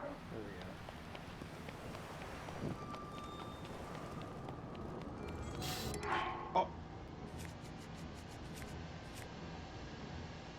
What shield just broke?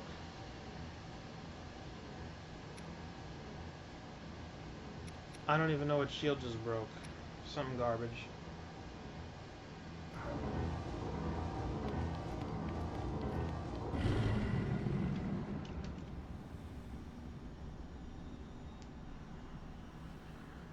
The blood moon rises once again.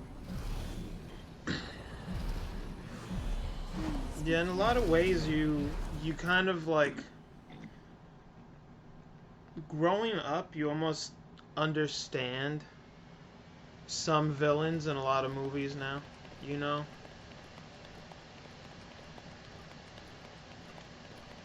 Like in a lot of ways, Thanos made a lot of sense.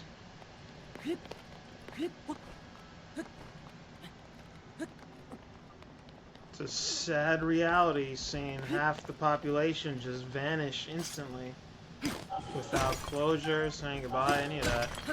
It's definitely dark as hell, but at the same time, he wasn't wrong.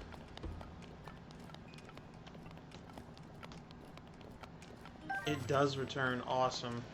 Now I can finish that mission. Oh, that's so dope. That's so dope. The whole map like resets during the blood moon. That's so cool.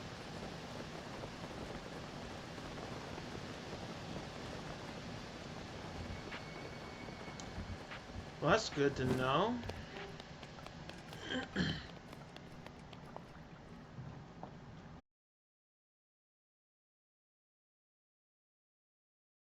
That you can like, apparently you could take a pill and it prevents you from getting anything from somebody that already has it, apparently.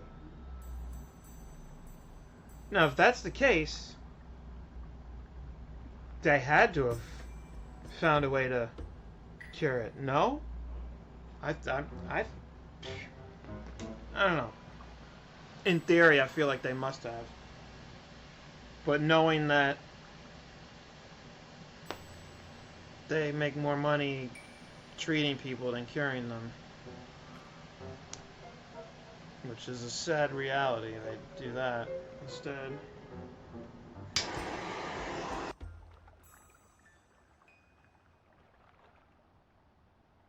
But yeah, I don't know. I think there's a cure out there. And maybe they haven't said anything. But either way, Ebola is scary too. A lot of shit out there is scary. Mm, uh,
I love the fucking volcano area being so hot. I don't even have to set fire to the wood, it just starts.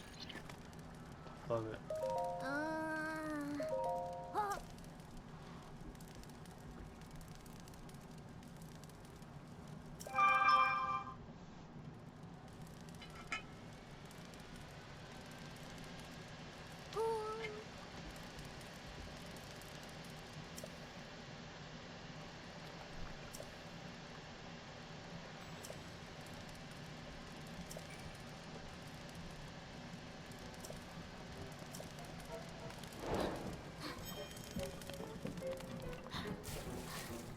What the fuck battle? What is he talking about?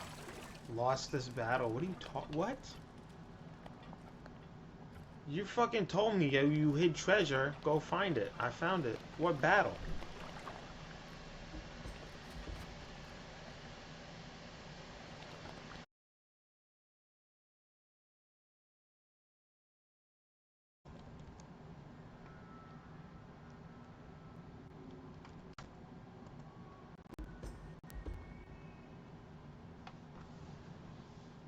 Is it fixed?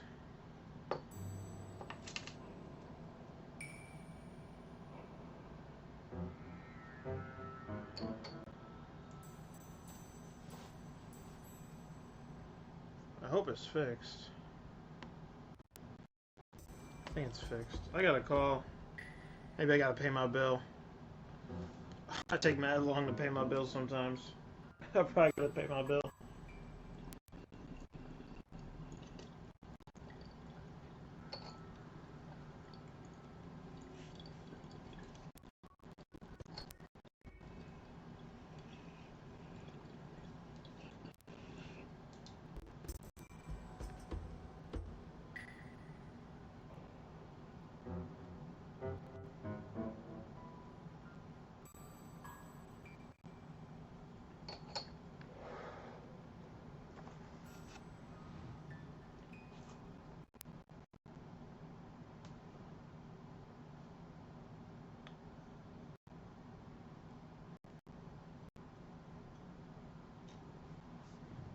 Damn, I might have to pay my bill.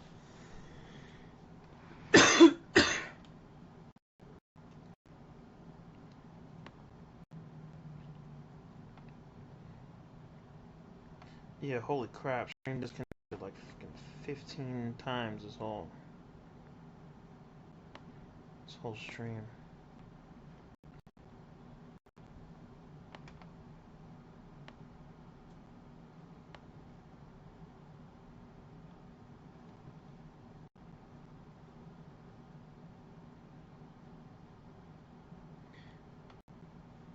Huh. Uh-oh. Uh-oh. Uh-oh.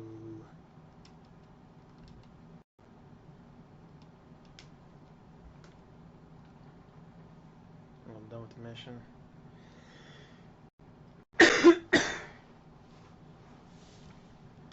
Nah, it's definitely me.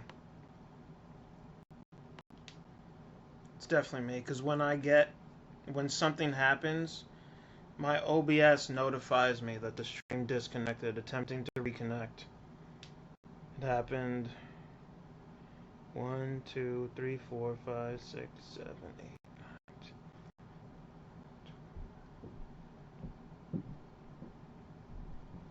Damn, it happened like 18 times. I think it is. I think it is actually. It's cloudy right now.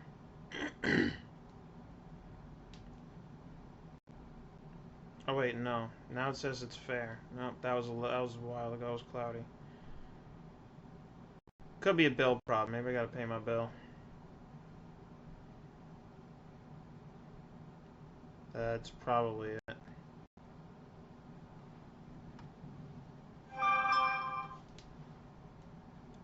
think I'm gonna do that real quick.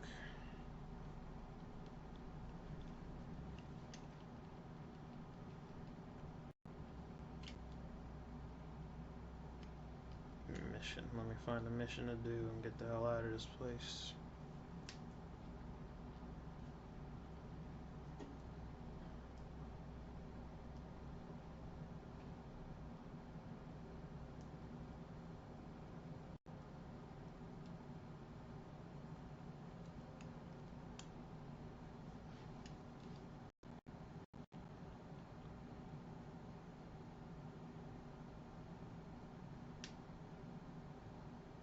Don't know where that is.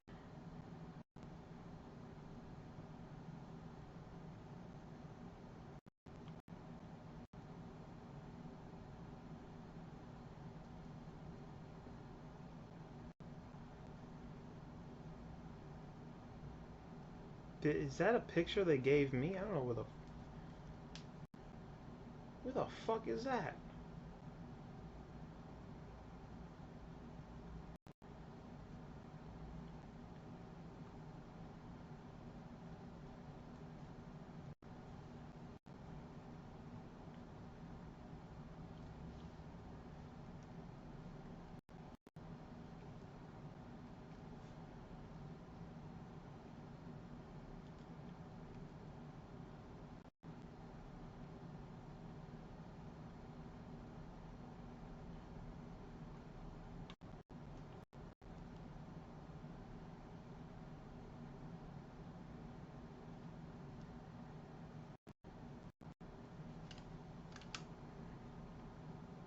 Damn, that says 90%. Wow. I'm gonna restart. My whole camera even froze. Wow.